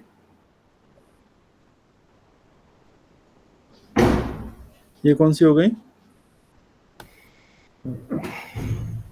2, 6, 10। 10, फिर एरी साइन,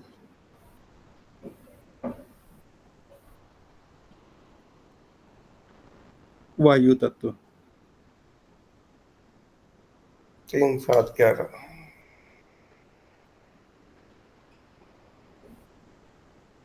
चौथी कौन सी बची? जल, FEAW,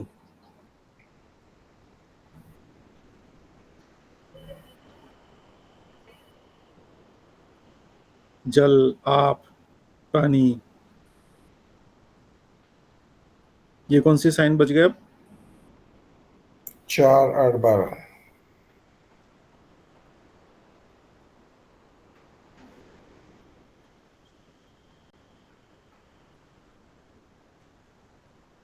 और हमारे पुरुषार्थ क्या है? अर्थ, काम, मोक्ष, धर्म। 4 पुरुषार्थ हो गए हमारे, है ना। धर्म, अर्थ, काम एंड काम, मोक्ष, है ना। तो जो ईस्ट डायरेक्शन है या अग्नि है, किस प्रकार की है वो?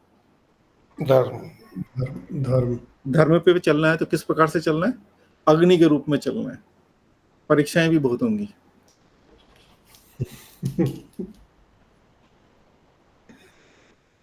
अग्नि जैसी परीक्षाएं होंगी, है ना। तो 159 आपका ये धर्म त्रिकोण भी बन जाता है। इसको हम आगे समझेंगे, धर्म त्रिकोण कौन कौन से हैं, क्या है। उसके बाद अर्थ। पृथ्वी, अर्थ का मतलब? पृथ्वी, नहीं, अर्थ का मतलब जीविकोपार्जन, जीविका उपार्जन के लिए जो धन हम लेते हैं, धर्म, अर्थ, अर्थ, है ना। अर्थ, है ना।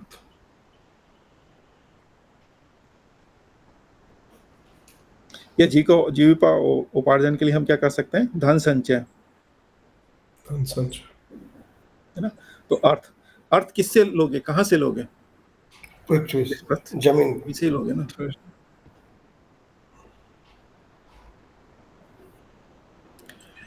फिर काम। कामनाएं कैसे होती हैं? कुछ भी सोच लो, हर समय बदलती रहती है ना। आज मेरी ये, इसको देखा तो उस तरह की कामना हो गई, इस चीज को देखा तो उस तरह की कामना हो गई, किसी को देखा, अरे यार इसके पास गाड़ी है, मेरे को भी गाड़ी लेनी है, क्या कामना हो गई ये भी आपकी, वायु के जैसे, है ना। तो वो कैसी हो गई? हवा की तरह, वायु की तरह हो गई आपकी। सुंदर नारी को देखा तो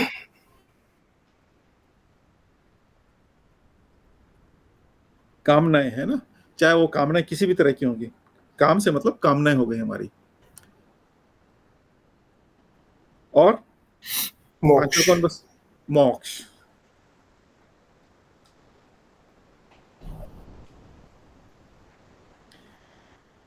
मोक्ष कैसा है? आपको स्थिर होना है। जीवन में जो झोंके आते हैं उनसे स्थिर रहना है। नाव जैसे पानी के अंदर स्थिर रहती है ना, इस जीवन के जंजालों के बीच में जो आपको झुके आते रहेंगे, उसके बीच में हमारे को स्थिर रहना है।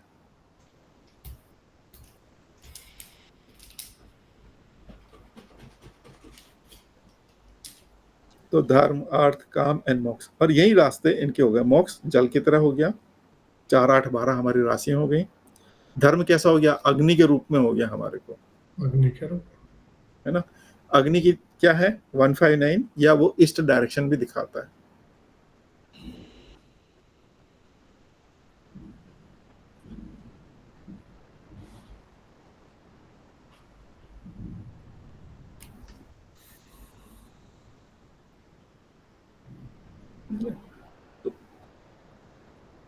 अब ये राशियां हो गई, और इसी को जो है राशियों को अगर हम भाव रूप में भी देखेंगे तो हम भाव रूप में भी देख सकते हैं। क्या होगा?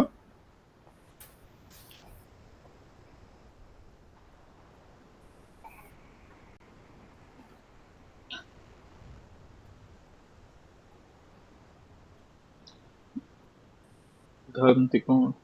धर्म त्रिकोण। धर्म के लिए हमने कौन कौन सा लिया था? 1, 5, 9। 1, 5, 9।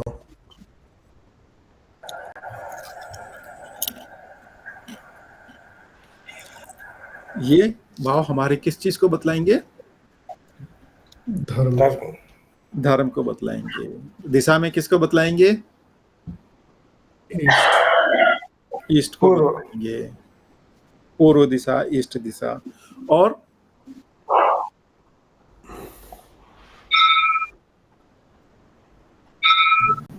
तत्व में क्या बतलाएंगे? अग्नि तत्व। अग्नि तत्व को बतलाएंगे। ठीक है।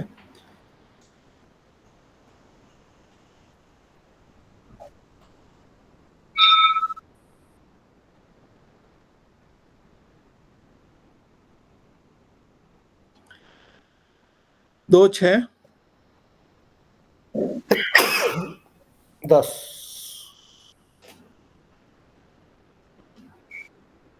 ये क्या है हमारा? पृथ्वी तत्व। अर्थ त्रिकोण। अर्थ त्रिकोण, अर्थ, है ना। इसका आगे जब भाव के अंदर आएंगे ना तो हमारे को बहुत विश्लेषण मिलेगा। सेकंड हाउस क्या है हमारा? संचित धन। संचित धन जो हमारे पास में है, जो हमारी तिजोरी में है, लॉकर में है।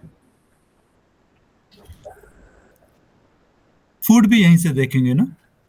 हाँ, बहुत सारी चीजें आएंगी, वो मैं जब भाव का हम विश्लेषण लेंगे उसमें लेंगे, है ना। तो बस जस्ट अभी अर्थ के बारे में बताया था। तो यहाँ से क्या है हमारा? ये संचित धर्म है, वो संचित धन है। संचित धन को हम कैसे मल्टीप्लाई कर सकते हैं? धन से धन कमा के।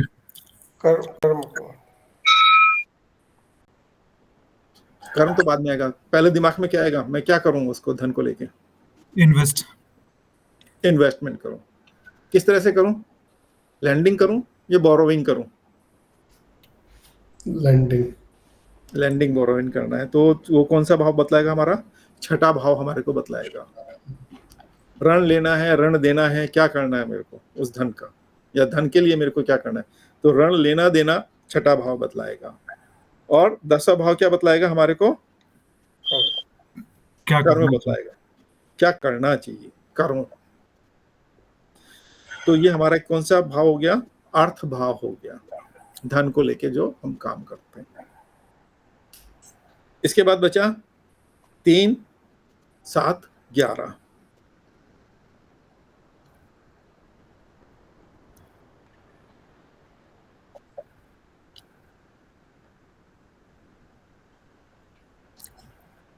ये क्या हो गया? उल्टा त्रिकोण। कामना, इच्छा त्रिकोण। इच्छा त्रिकोण। इच्छा त्रिकोण, कामनाओं का त्रिकोण हो गया हमारा।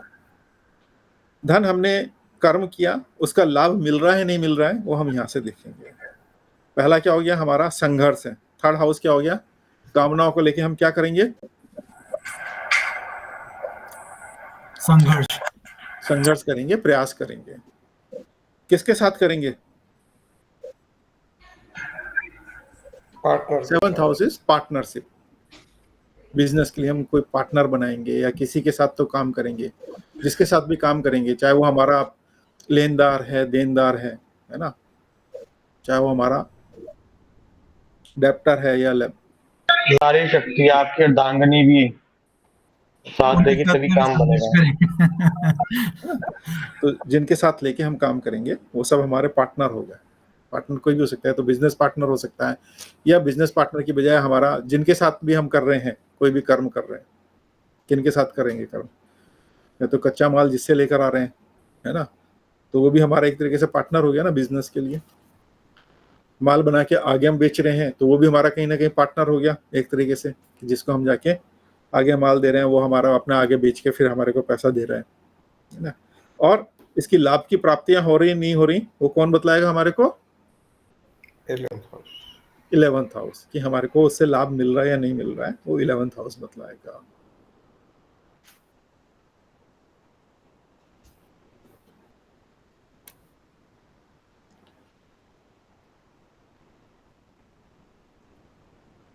चार 8 12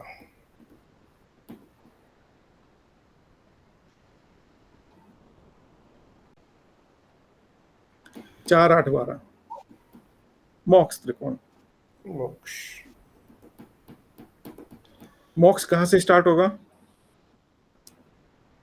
घर से। सेल्फ से, घर से। तो ये घर से स्टार्ट हुआ। और क्या सीखूंगा मैं? मोक्ष कब लूंगा? जब मैं उसका डीप नॉलेज प्राप्त करूंगा, ध्यान करूंगा, मेडिटेशंस करूंगा। 8वां भाव हमारे को क्या बतलाएगा? उसके बारे में रिसर्च करना बतलाएगा, ध्यान को बतलाएगा, समाधि को बतलाएगा। और 12वां भाव हमारे को क्या बतलाएगा? अध्यात्म, मोक्ष, मुक्ति। मोक्ष बतलाएगा। यानी ये मृत्यु है। तो ये क्या हो गया? मृत्यु से यमराज का घर हो गया। यानी अध्यात्म को कहाँ से देखेंगे? 8 से देखेंगे या 12 से देखेंगे? मैंने दोनों जगह से सुना है अध्यात्म को देखना, और 5 से भी सुना है। वही मैं बतला रहा हूँ, अभी आते हैं, वो सब आएंगे। 8वां क्या है हमारा? मृत्यु है। तो 12वां क्या है हमारा? परलौकिक ज्ञान है।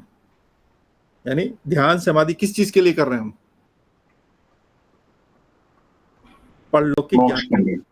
यानी इस जीवन का जो ज्ञान है, इस देह का जो ज्ञान है, इस देह के ज्ञान के बाद जो हमारा इस आयाम से निकल के दूसरे जो आयाम में जा रहे हैं, इस दूसरे आयाम को कौन बतलाएगा?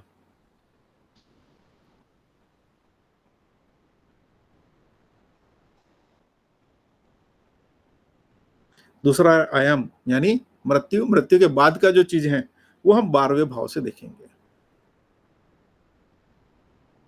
चंद्रमा 2.5 दिन लगाता है, तो यहाँ पे, यहाँ से यहाँ कितने दिन हो गए? 2.5। यहाँ 2.5 5, यहाँ 2.5 7.5, और यहाँ फिर 2.5 10। तो लगभग यहाँ जो है ना 10 से 13 दिन हमारे यहाँ लग जाते हैं। 12वां कर रहे हैं हम, 12वीं 13वीं कर रहे हैं हम। मृत्यु के बाद 12वीं 13वीं कर रहे हैं हम। यहाँ आ गए, वापस से जीवन स्टार्ट हो गया। लगन है, जीवन है, आप स्टार्ट हो गए यहाँ से। ये पहला भाव है, पहले भाव से आपका उदय हो गया, वापस लाइफ स्टार्ट हो गई।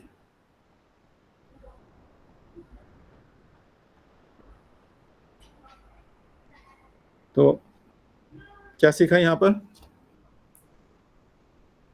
धर्म, अर्थ, काम, मोक्ष कौन कौन से भाव हैं, क्या त्रिकोण है, राशियां क्या बनती हैं, है ना।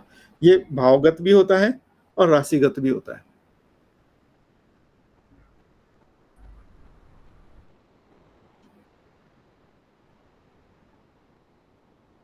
अच्छा, अब बात कह रहे थे धर्म के लिए हम 5वां और 9वां। नहीं, अध्यात्म के लिए, सॉरी, अध्यात्म के लिए कौन सा देखेंगे? अध्यात्म के लिए कौन सा देखेंगे? सारे भाव देखेंगे। सबसे पहले तो आप अपने आप को देखोगे, सेल्फ को देखोगे। सेल्फ को देखोगे, उसके बाद आप 5वां भाव देखोगे, आपकी मंत्र साधनाएं देखोगे। पूर्व जन्म से आप क्या लेकर आ रहे हो, पूर्व पुण्य आपके क्या हैं, आपकी साधना कैसी है, मंत्र कैसे हैं, मंत्र का जाप क्या करेंगे आप, वो कौन बतलाएगा? 5वां भाव बतलाएगा। 9वां भाव क्या है आपका? इसको धर्म भाव भी बोलते हैं। क्या है? हम उसको किस तरह से रिलीजियस में लाएंगे, प्रैक्टिस कैसे करेंगे हम।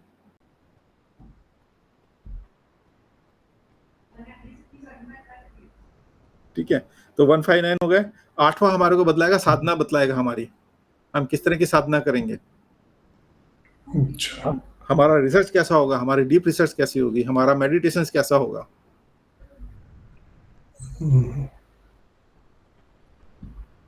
और 12वां हमारे को क्या बतला देगा फिर? उस रिसर्च से, मेडिटेशन से, ध्यान से, ध्यान साधना से हम हमारे शरीर से बाहर जा सकते हैं क्या, देह बंधन को खत्म कर सकते हैं क्या। तो देह बंधन खत्म करना कहां से आ गया आपका? 12 से आ गया। ठीक, जीते जी मरना, यानी मेडिटेशन के अंदर आप अपने देह वाहन को भूल जाओ, अपने शरीर को भूल जाओ, उससे बाहर निकल जाओ। वो कौन बतलाएगा आपको? 8वां क्या बतलाएगा आपको? मेडिटेशन बतलाएगा, ध्यान बतलाएगा, आपकी समाधि बतलाएगा। और 12वां क्या बतलाएगा? उस समाधि के द्वारा बाहर निकलने का रास्ता बतलाएगा हमारे। बाहर निकलने का रास्ता। ठीक है, थैंक यू। तो इसमें मतलब जो मेरे को समझ में आया कि मतलब ज्योतिष में कोई एक क्वेश्चन का कोई एक सिंपलिस्टिक आंसर नहीं हो सकता, हमको कई चीजें कंसिडर हर बार करनी पड़ती है। दिशाएं भी बतला रहे हैं, आपको भाव भी बतला रहे हैं, आपके जीवन के जो पुरुषार्थ हैं उनके पुरुषार्थ के बारे में पता लग रहा है, आपके पूर्व पुण्य के बारे में, या आपके धर्म के बारे में, आपकी ध्यान साधनाओं के बारे में, आपके मोक्ष के बारे में। तो सब चीजें तो आप यहाँ से समझ रहे हैं जी। तो किसी एक चीज को छोड़ के आप दूसरी चीज सीख सकते हो क्या? नहीं, सब कुछ कनेक्टेड ही है। मंत्र कर रहे हो, लेकिन मंत्र के साथ अगर आपका मेडिटेशन नहीं है, ध्यान नहीं है, समाधि नहीं है, तो कैसे आप मोक्ष को प्राप्त करोगे? और वो भी प्रॉपर सीक्वेंस होना चाहिए, पहले 1, 5, 8, 9 और 10, वही सीक्वेंस भी यही फॉलो होना चाहिए। पहला हाउस कौन है? सेल्फ, स्वयं। 9th हाउस कौन है? भाग्य, भाग्य। भाग्य है, पिता भी है। पिता भी।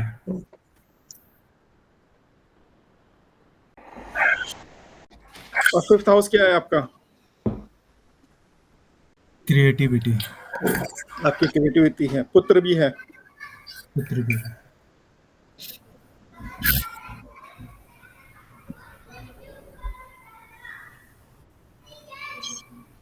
ये आप स्वयं हो। आपका पिता, सॉरी, आपका पुत्र, आपका पिता, आप। अगर पिता को लेते हैं तो पिता का पुत्र कौन हो गया? उससे 5वां।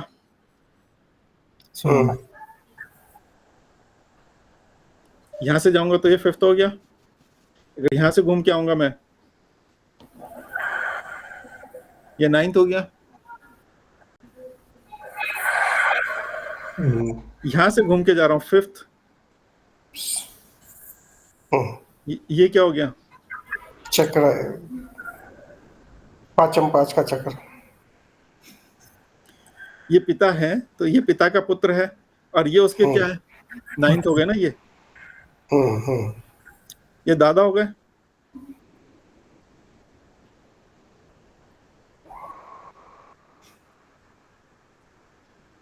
पिता का पिता, तो आपका पुत्र और आपका दादा एक सा ही दिखता होगा। जो आपका पुत्र आ रहा है कहीं ना कहीं पूर्वज, आपका पूर्वज ही आ रहा है ना, एक तरीके से देखा जाए तो। और 10वां भी पिता मानते हैं ना? 10वां वैसे कर्म मानते हैं, वैदिक के अंदर हम कर्म को ही लेते हैं, पिता को हम 9 से लेते हैं, लेकिन केपी वालों ने 10 को उसको बोल दिया कि जब तक आप कर्म नहीं कर रहे हो तब तक 9th आपका जो है पिता है, जिस दिन आप कर्म करने चालू कर देंगे तो 10वां हाउस जो है आपका वो पिता हो जाता है। लेकिन वैदिक के अंदर हम 9 से ही हम उसको रिप्रेजेंट करते हैं। और लेकिन यदि अदर तरीके से देखें तो फर्स्ट मैं हूँ, 7th मेरी वाइफ है, 4th मेरी माँ है, तो 10th मेरा पिता होना चाहिए ना, फिर माँ का हस्बैंड 10th हो जाएगा।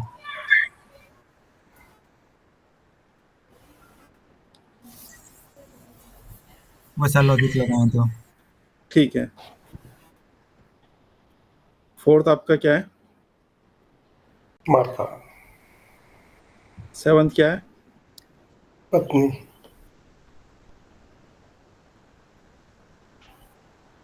तो ये सास नहीं होगी, पत्नी की माता?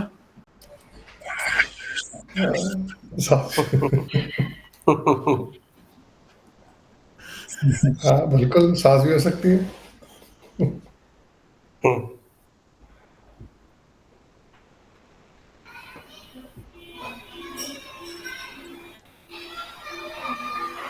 ये आप सेम हो। 3rd से हम क्या देखते हैं? भाई बहन देखते हैं।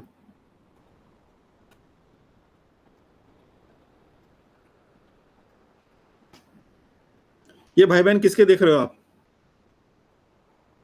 मेरे खुद के, छोटा भाई। ये माँ है ना? हाँ, ये माँ है, तो ये क्या हो गया? 1 2 3 माँ की बड़ी बहन, मामा।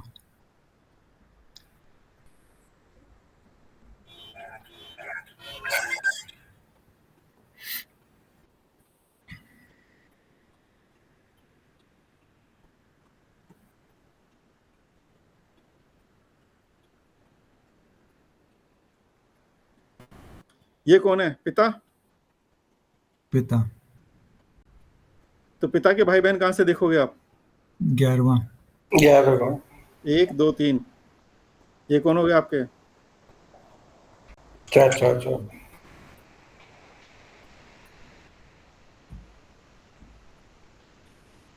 ये खाली छोटे देखते हैं या बड़े भी देखते हैं? जैसे चाचा ना हो तो ताऊ भी देखते हैं? पिता के जो भी भाई बहन हो गए सारे सब वहां से जो भी भाई सारे ओके।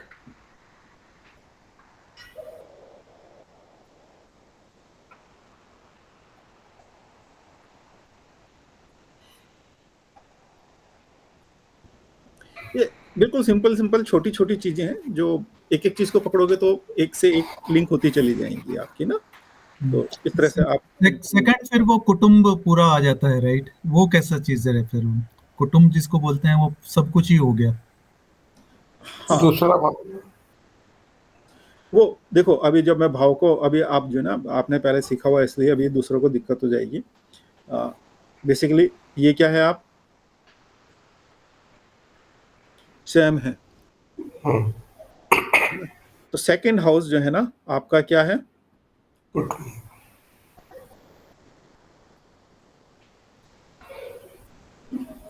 कुटुंब हो गया।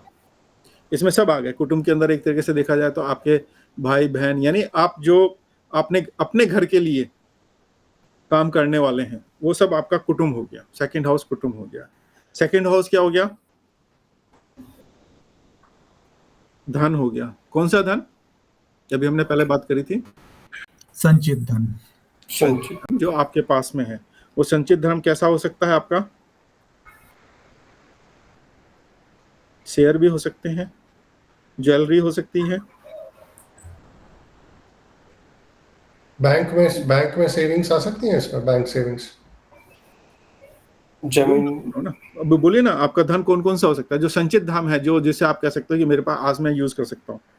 फिक्स डिपॉजिट हो सकती है,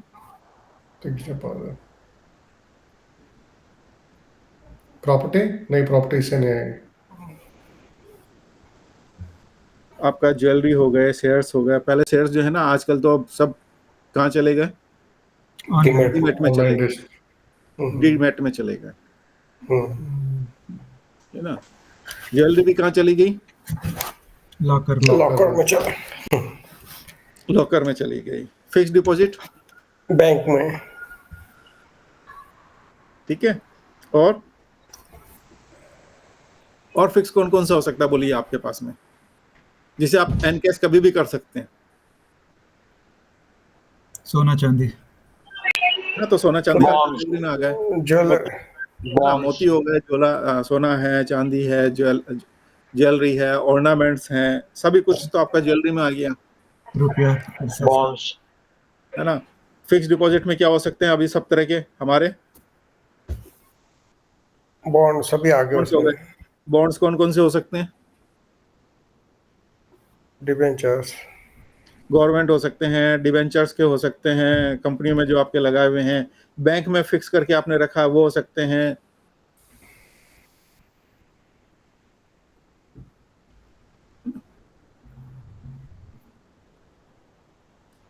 सेकंड हाउस से हम क्या देखेंगे?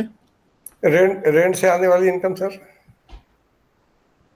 वो दूसरी जगह से आएगी। अभी हम जो धन की बात कर रहे हैं ना, जो हमारा फिक्स है वो अर्निंग है दूसरे तरीके की, है ना। तो ये सारे इस तरह के जो शेयर्स हो गए, ज्वेलरी हो गई, फिक्स डिपॉजिट्स हो गए, या इस तरह के जितने भी जो आपके हैं जो फिक्स हैं, जिसको भी आप कभी भी एनकैश कर सकते हो। रेंट आप एनकैश नहीं कर सकते ना, वो तो जब किराएदार देगा तब मेरे पास में आएगा। जी। कुटुंब, हमारे भाई बहन, माता पिता, सब यहाँ से एक तरीके से जो जिसको कुटुंब बोलते हैं वो हो गया। तीसरा हम क्या देखेंगे यहाँ से? वाणी को देखेंगे हम। वाणी, हमारी वाणी कैसे होगी,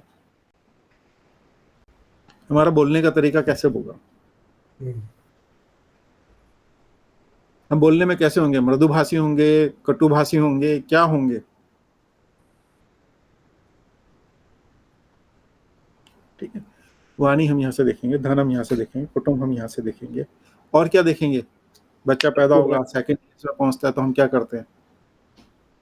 तो फूड हैबिट, प्राइमरी स्कूल की पढ़ाई, प्राइमरी पढ़ाई जो हमारी होती है ना, घर से जो सीखा जाता है, जो घर में हमारे सिखाना चालू करते हैं, संस्कार सब कुछ बताना, वो जो हमारी प्राइमरी एजुकेशन है,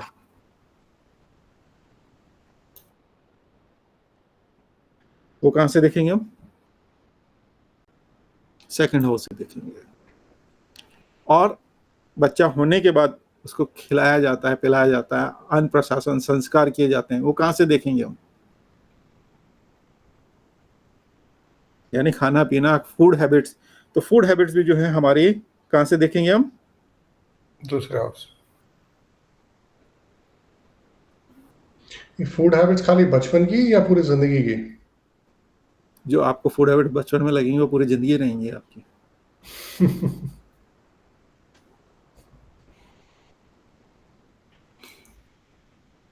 सेकंड हाउस ही आपको बतलाएगा कि आप जो है बदल भी जाती है। मीठा खाएंगे, तीखा खाएंगे, आपको क्या पसंद आएगा खाने में।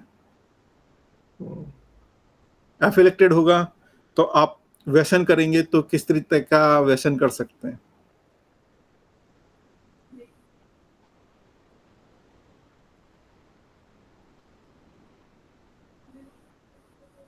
मैं इसलिए पूछ रहा था क्योंकि आजकल ना फूड एडिक्शंस भी चल रहा है, तो फूड एडिक्शन सेकंड हाउस से तो नहीं देखेंगे, वो अलग, वो किसी का अलग हाउस है। तो एडिक्शन भी हम यहीं से देखेंगे ना, वाणी भी वहीं से देखेंगे, तो एडिक्शन भी वहीं से देखेंगे हम।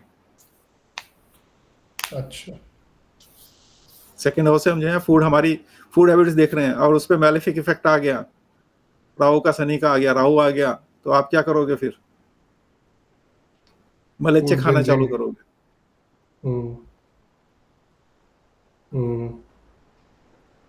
हो सकता है राहु आपको कहेगा अल्कोहल लो।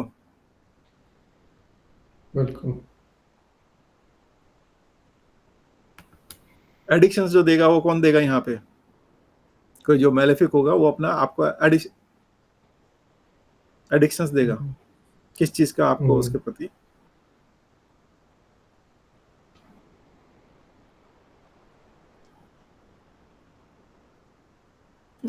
तो सेकंड हाउस बोल रहे थे। आप सब सेम हो यहाँ पर फर्स्ट हाउस, तो फर्स्ट हाउस से आप क्या देखोगे अपने बारे में? क्या क्या देख सकते हो आप यहाँ पे? Thought process, personality. सैम को देखोगे, यानी आप खुद हो गए, फर्स्ट हो गए सैम, है ना। दूसरा क्या हो गई, आपकी पर्सनालिटी हो गई, आपकी आत्मा खुद कैसी है, आपका मान सम्मान,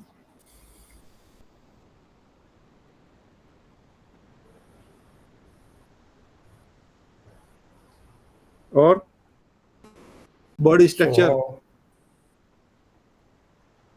पतले हैं, मोटे हैं, लंबे हैं, कैसे हैं आप।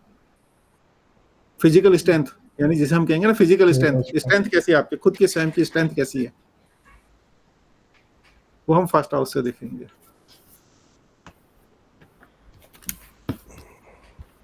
और फर्स्ट हाउस से क्या देखेंगे,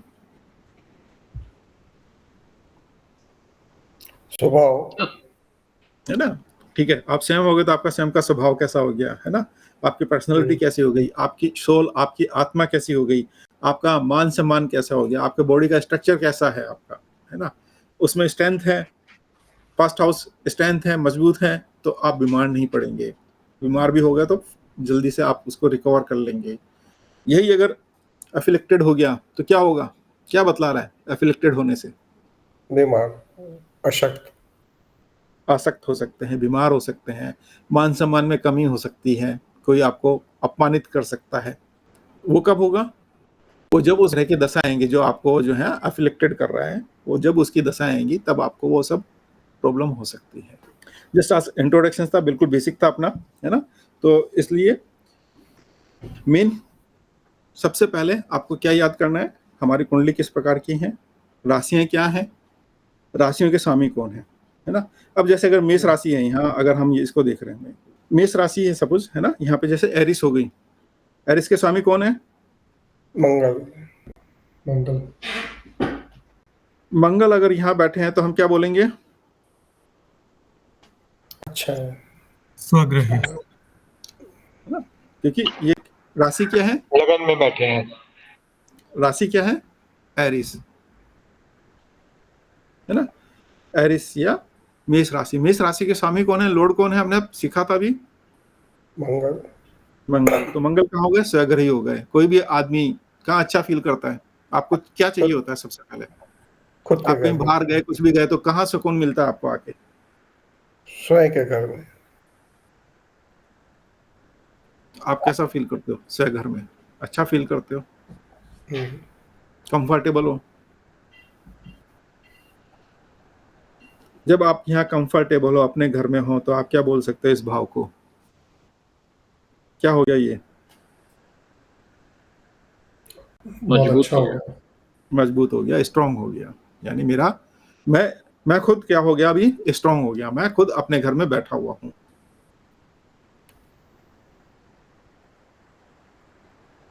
ये अलग बात आएगी कि मैं अपने घर में भी होके भी मैं कैसा हूं, नहीं हूं, कितना स्ट्रांग हूं, वो अलग चीज है। लेकिन प्राइमा फेसी सबसे पहले हम क्या बोलेंगे, जब कोई भी घर का स्वामी अपने ही घर में है तो वो क्या हो गया, स्ट्रांग पोजीशन हो गई। बाद में हम इसको अगर देखेंगे तो जो ग्रह हो गए हमारे, उनके मित्र कौन है, शत्रु कौन है, स्वग्रही कौन है ना। और सम कहाँ उच्च पर है, राशि, सम पहले तो हम तीन चीजें देखेंगे, मित्र,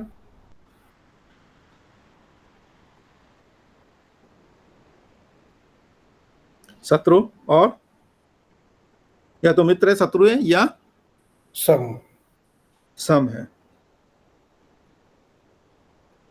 न वो मेरा मित्र है ना मेरा वो शत्रु है, मेरे को जस्टिफाई करता है, ठीक है यार, है ना। तो मित्रता हमारी प्राइमरी ये तीन प्रकार की होती है।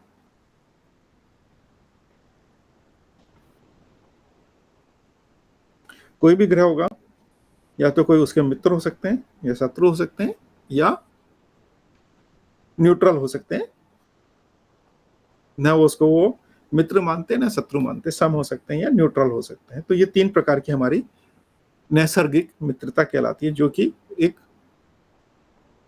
ग्रह लेकर आता है हमारा। कौन लेकर आता है, ग्रह, प्लैनेट,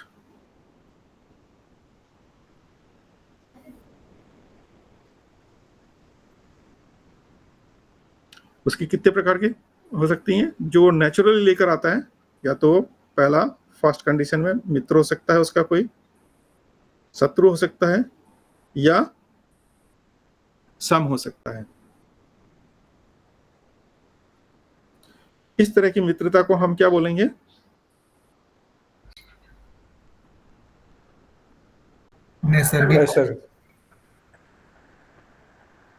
नैसर्गिक, या उसकी जो नेचुरल।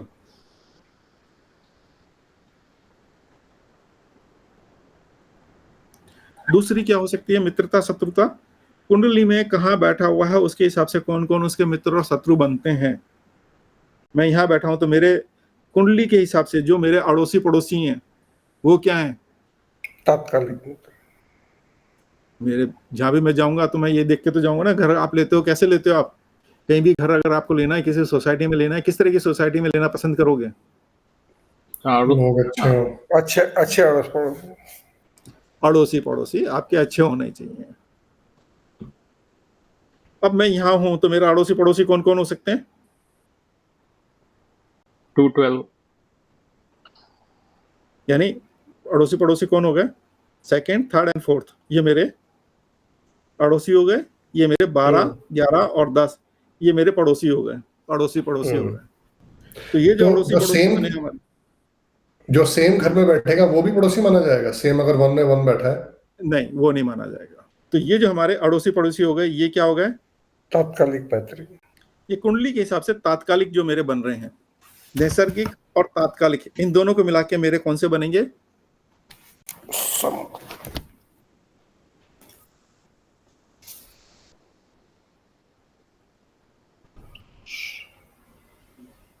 पंचधा मैत्री। नैसर्गिक मेरा मित्र होगा और यहाँ ये मित्र हो गया, तो ये क्या हो गया? परम मित्र।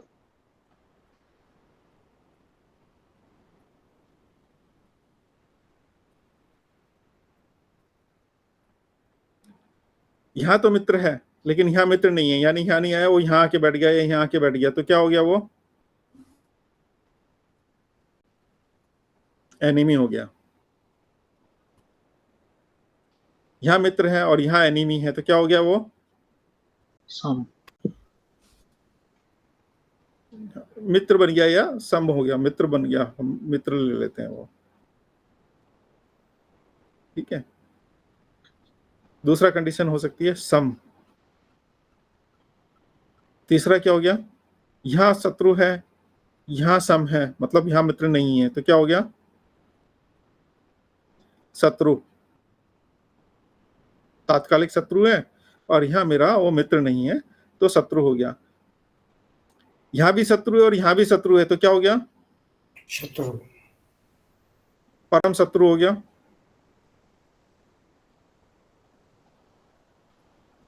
तो ये पंचधा मैत्री कहलाती है। 1, 2, 3, 4 और 5। तो ये जो 5 तरह की मित्रता बनी हमारी, इसको हम पंचधा मैत्री कहते हैं। पंचधा मैत्री किस हिसाब से बनेगी? नैसर्गिक प्लस तात्कालिक, इन दोनों को मिला के बनेगी पंचधा मैत्री। क्वेश्चन है कि जैसे हमने जो 2, 3, 4 ले लिए और अपन 10, 11, 12 ले लिए, हमने उस हाउस को नहीं लिया, तो जो नैसर्गिक शत्रु या मित्र होगा वही चलेगा खाली उस हाउस के लिए? हाँ, यहाँ पे जो हमारे साथ में बैठा है सपोज, है ना। अब मंगल के साथ में अगर जो है हमारा यहाँ राहु बैठ गया, राहु क्या है? यहाँ पे शत्रु है, नैसर्गिक में भी शत्रु है, और यहाँ साथ में बैठने से भी क्या हो गया हमारा? वो शत्रु। ओके, तो वो क्या बन जाएगा हमारा? परम शत्रु। परम शत्रु बन जाएगा। लेकिन फिर वो पड़ोसी नहीं कहलाएगा, वो घर के अंदर ही कहलाएगा। कभी कभी शत्रु आपके घर में भी तो होते हैं। दिल्ली ब्लास्ट कैसा हुआ है? तो सर क्या तात्कालिक के हिसाब से जो साथ में बैठे हैं वो शत्रु ही माने जाएंगे? हाँ, ठीक है। तात्कालिक में जो साथ में बैठा है वो भी शत्रु है। 5वें, 6ठे, 7वें, 8वें और 9वें में बैठा है, यानी यहां से लेके यहां तक जो बैठा हुआ है वो भी शत्रु है। अगर ये उसका मित्र हुआ उस समय मित्र माना जाएगा, फिर शत्रु नहीं होगा। तो देखिए, नैसर्गिक अगर सपोज यहाँ पे सूर्य बैठ जाता, हाँ, सूर्य बैठ जाता, फिर सूर्य क्या है? नैसर्गिक इसका। मित्र है। तात्कालिक क्या हो गया? शत्रु तो सम हो गया। तो मंगल सूर्य यदि साथ में बैठेंगे तो ये तात्कालिक के हिसाब से शत्रु कहलाएंगे। तात्कालिक के हिसाब से शत्रु कहलाएंगे, लेकिन अच्छा, पंचदा मैत्री में आके वो सम हो जाएंगे, यानी ज्यादा नुकसान नहीं करेगा।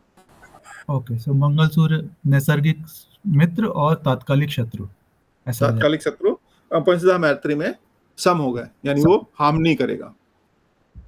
ओके, तो जो 3 या 4 ग्रह एक साथ बैठ गए तो सब एक दूसरे के तात्कालिक शत्रु हो जाएंगे फिर इस हिसाब से। सब तात्कालिक शत्रु हो जाएंगे। इसके लिए वो ग्रह युद्ध बोलते क्या? हाँ।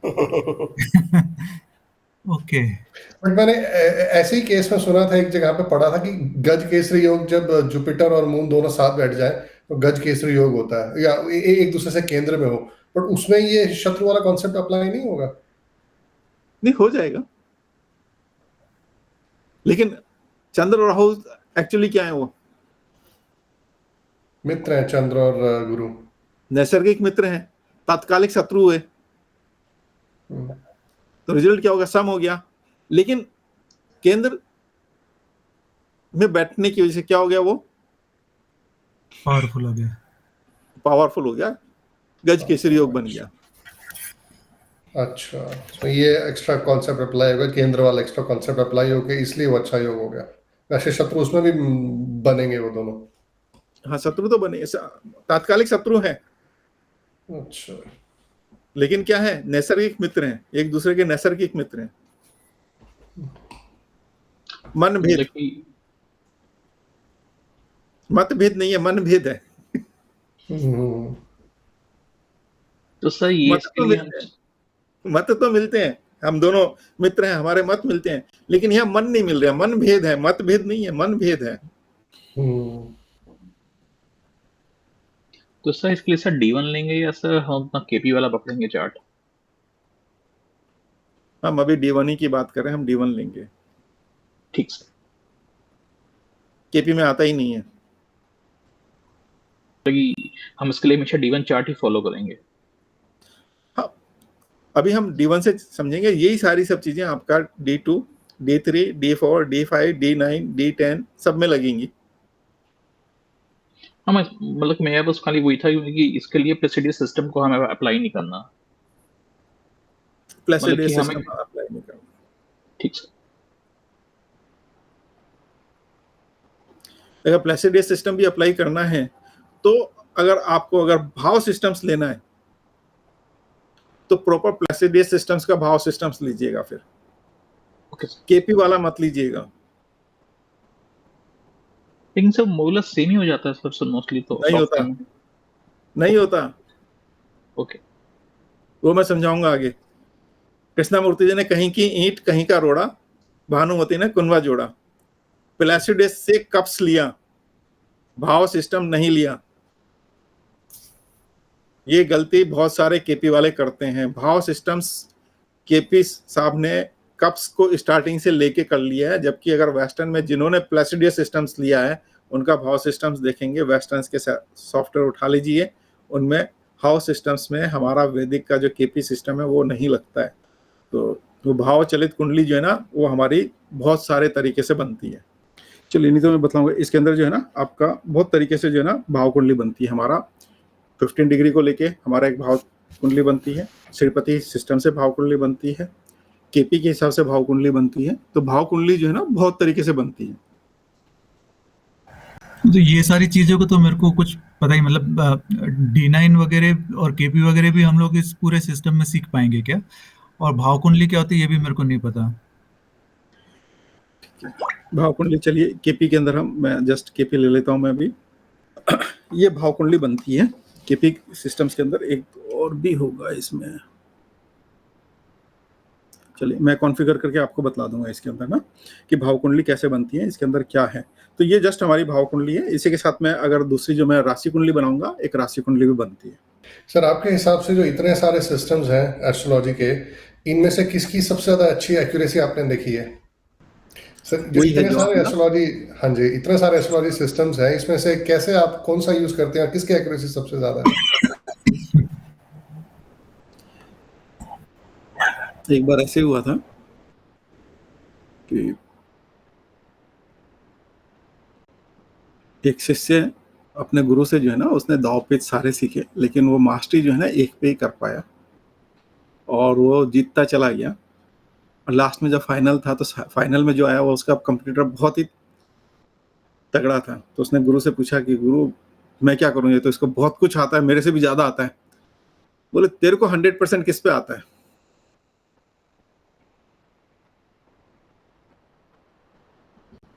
जो तेरे को 100% आता है बस तूने वही काम करना है। बोले नहीं तो वो अगर मेरे को दूसरा लाएगा तो, बोले तेरे को लाना ही उसको अपने अपने वाले दाव पे है।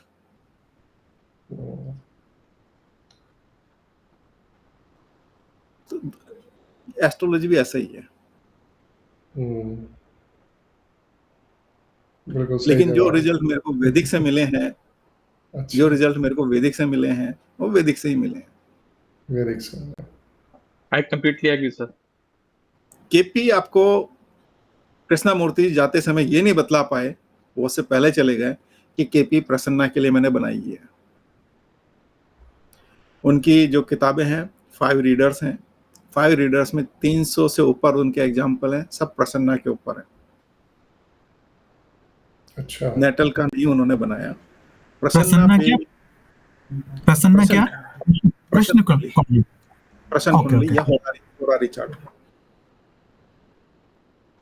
केपी होरारी के लिए, प्रसन्न के लिए उससे बेस्ट कुछ नहीं है।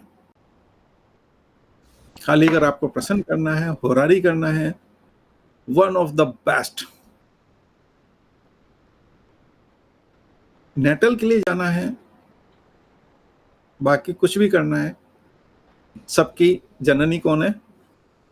वैदिक। वैदिक। और मुझे वैसे भी लगता था जैसे हम लोग आगे बढ़ते जाएंगे एसबीसी की तरफ, ये सब चीजें बहुत पीछे छूट जाएंगी शायद। ठीक है, लेकिन ये जरूरी है। जब तक आप इन पे मास्टरी नहीं करोगे, आगे की चीजें आगे कर नहीं पाओगे। तो ये आपको फंडामेंटल है, ये बहुत जरूरी है। ठीक है, तो आज हमने बेसिक में छोटी छोटी चीजें बहुत कुछ सीखी हैं, अब हम इनको विस्तृत रूप में सीखेंगे। ठीक है ना? चलिए 12 बज रहे हैं, कोई डाउट है, क्वेश्चन है? क्वेश्चन तो सर बहुत सारे हैं, लेकिन मेरे ख्याल से अगली क्लास में के लिए रखते हैं कुछ। क्वेश्चन तो नहीं, अभी इसमें समझने में कोई क्वेश्चन है तो वो लो। बहुत सारे समझने में कोई क्वेश्चन नहीं है अभी तो। कम से कम 7-8 जब तक क्लासेस नहीं हो जाएंगी तब तक आपके बाद में फिर मैं आपसे पूछूंगा, बतलाइए। जी जी। अब आप प्रेडिक्शंस करिए। मैं प्रेडिक्शन नहीं करूंगा, आप लोगों ने प्रेडिक्शन करना है। सर बस एक ही जाननी है सर, क्योंकि सर मैंने मतलब कि सिर्फ अपनी नॉलेज के लिए कि जैसे हम आगे जाके कोटा चक्र भी सीखेंगे, एसपीसी भी सीखेंगे। एसपीसी के बारे में तो खैर मैंने जो भी कहीं पर कुछ है, कोटा के बारे में कुछ पता नहीं। तो अभी आपने एक चार्ट दिखाया था शायद उड़ीसा का या बंगाल का, आई थिंक वो काफी कुछ कोटा चक्र से सही सिमिलर था, शायद वही था सर लगभग। नहीं, कोटा चक्र से संबंधित नहीं है, नहीं। Okay sir. हाँ, वो मैं बतला देता हूँ आपको। ये हमारा ठीक है ना? तो यहाँ हमारा क्या, बीच में हमने लिख दिया, राशि लिख दिया, किसी का फोटो लगाना है, कुछ भी करना है वो आपने लिख दिया। यहाँ से आप भाव पकड़ दीजिए, 1 2 3 4 5 6 7 8 9 10 11 और 12 राशियां, 12 भाव हो गए, है ना? कोटा चक्र इसमें यहीं पे आता है हमारा। चक्रास में जाएंगे और चक्रास में जाके मैं यहाँ कोटा चक्र पे आता हूँ। ये कोटा चक्र है। Okay sir. और इसको अगर यहाँ समझना है तो सेम है। तो यानी ये आने का रास्ता, ये जाने का रास्ता, और इसमें जो है ना 4 हमारे स्तंभ बनते हैं। पहला अंदर सबसे इनर मोस्ट स्तंभ है, इसको मध्या भी बोला जाता है, ये प्राकीर है, और ये जो है आपका भया या पारकोटा जिसे हम बोलते हैं ना, वो चीज हो गई। तो यहाँ पे आप देखिए राशियां नहीं है, यहाँ नक्षत्र हैं। कितने नक्षत्र हैं यहाँ पे? 28 नक्षत्र हम इसके अंदर यूज करते हैं, है ना। तो कोटा इज डिफरेंट एंड आपका जो है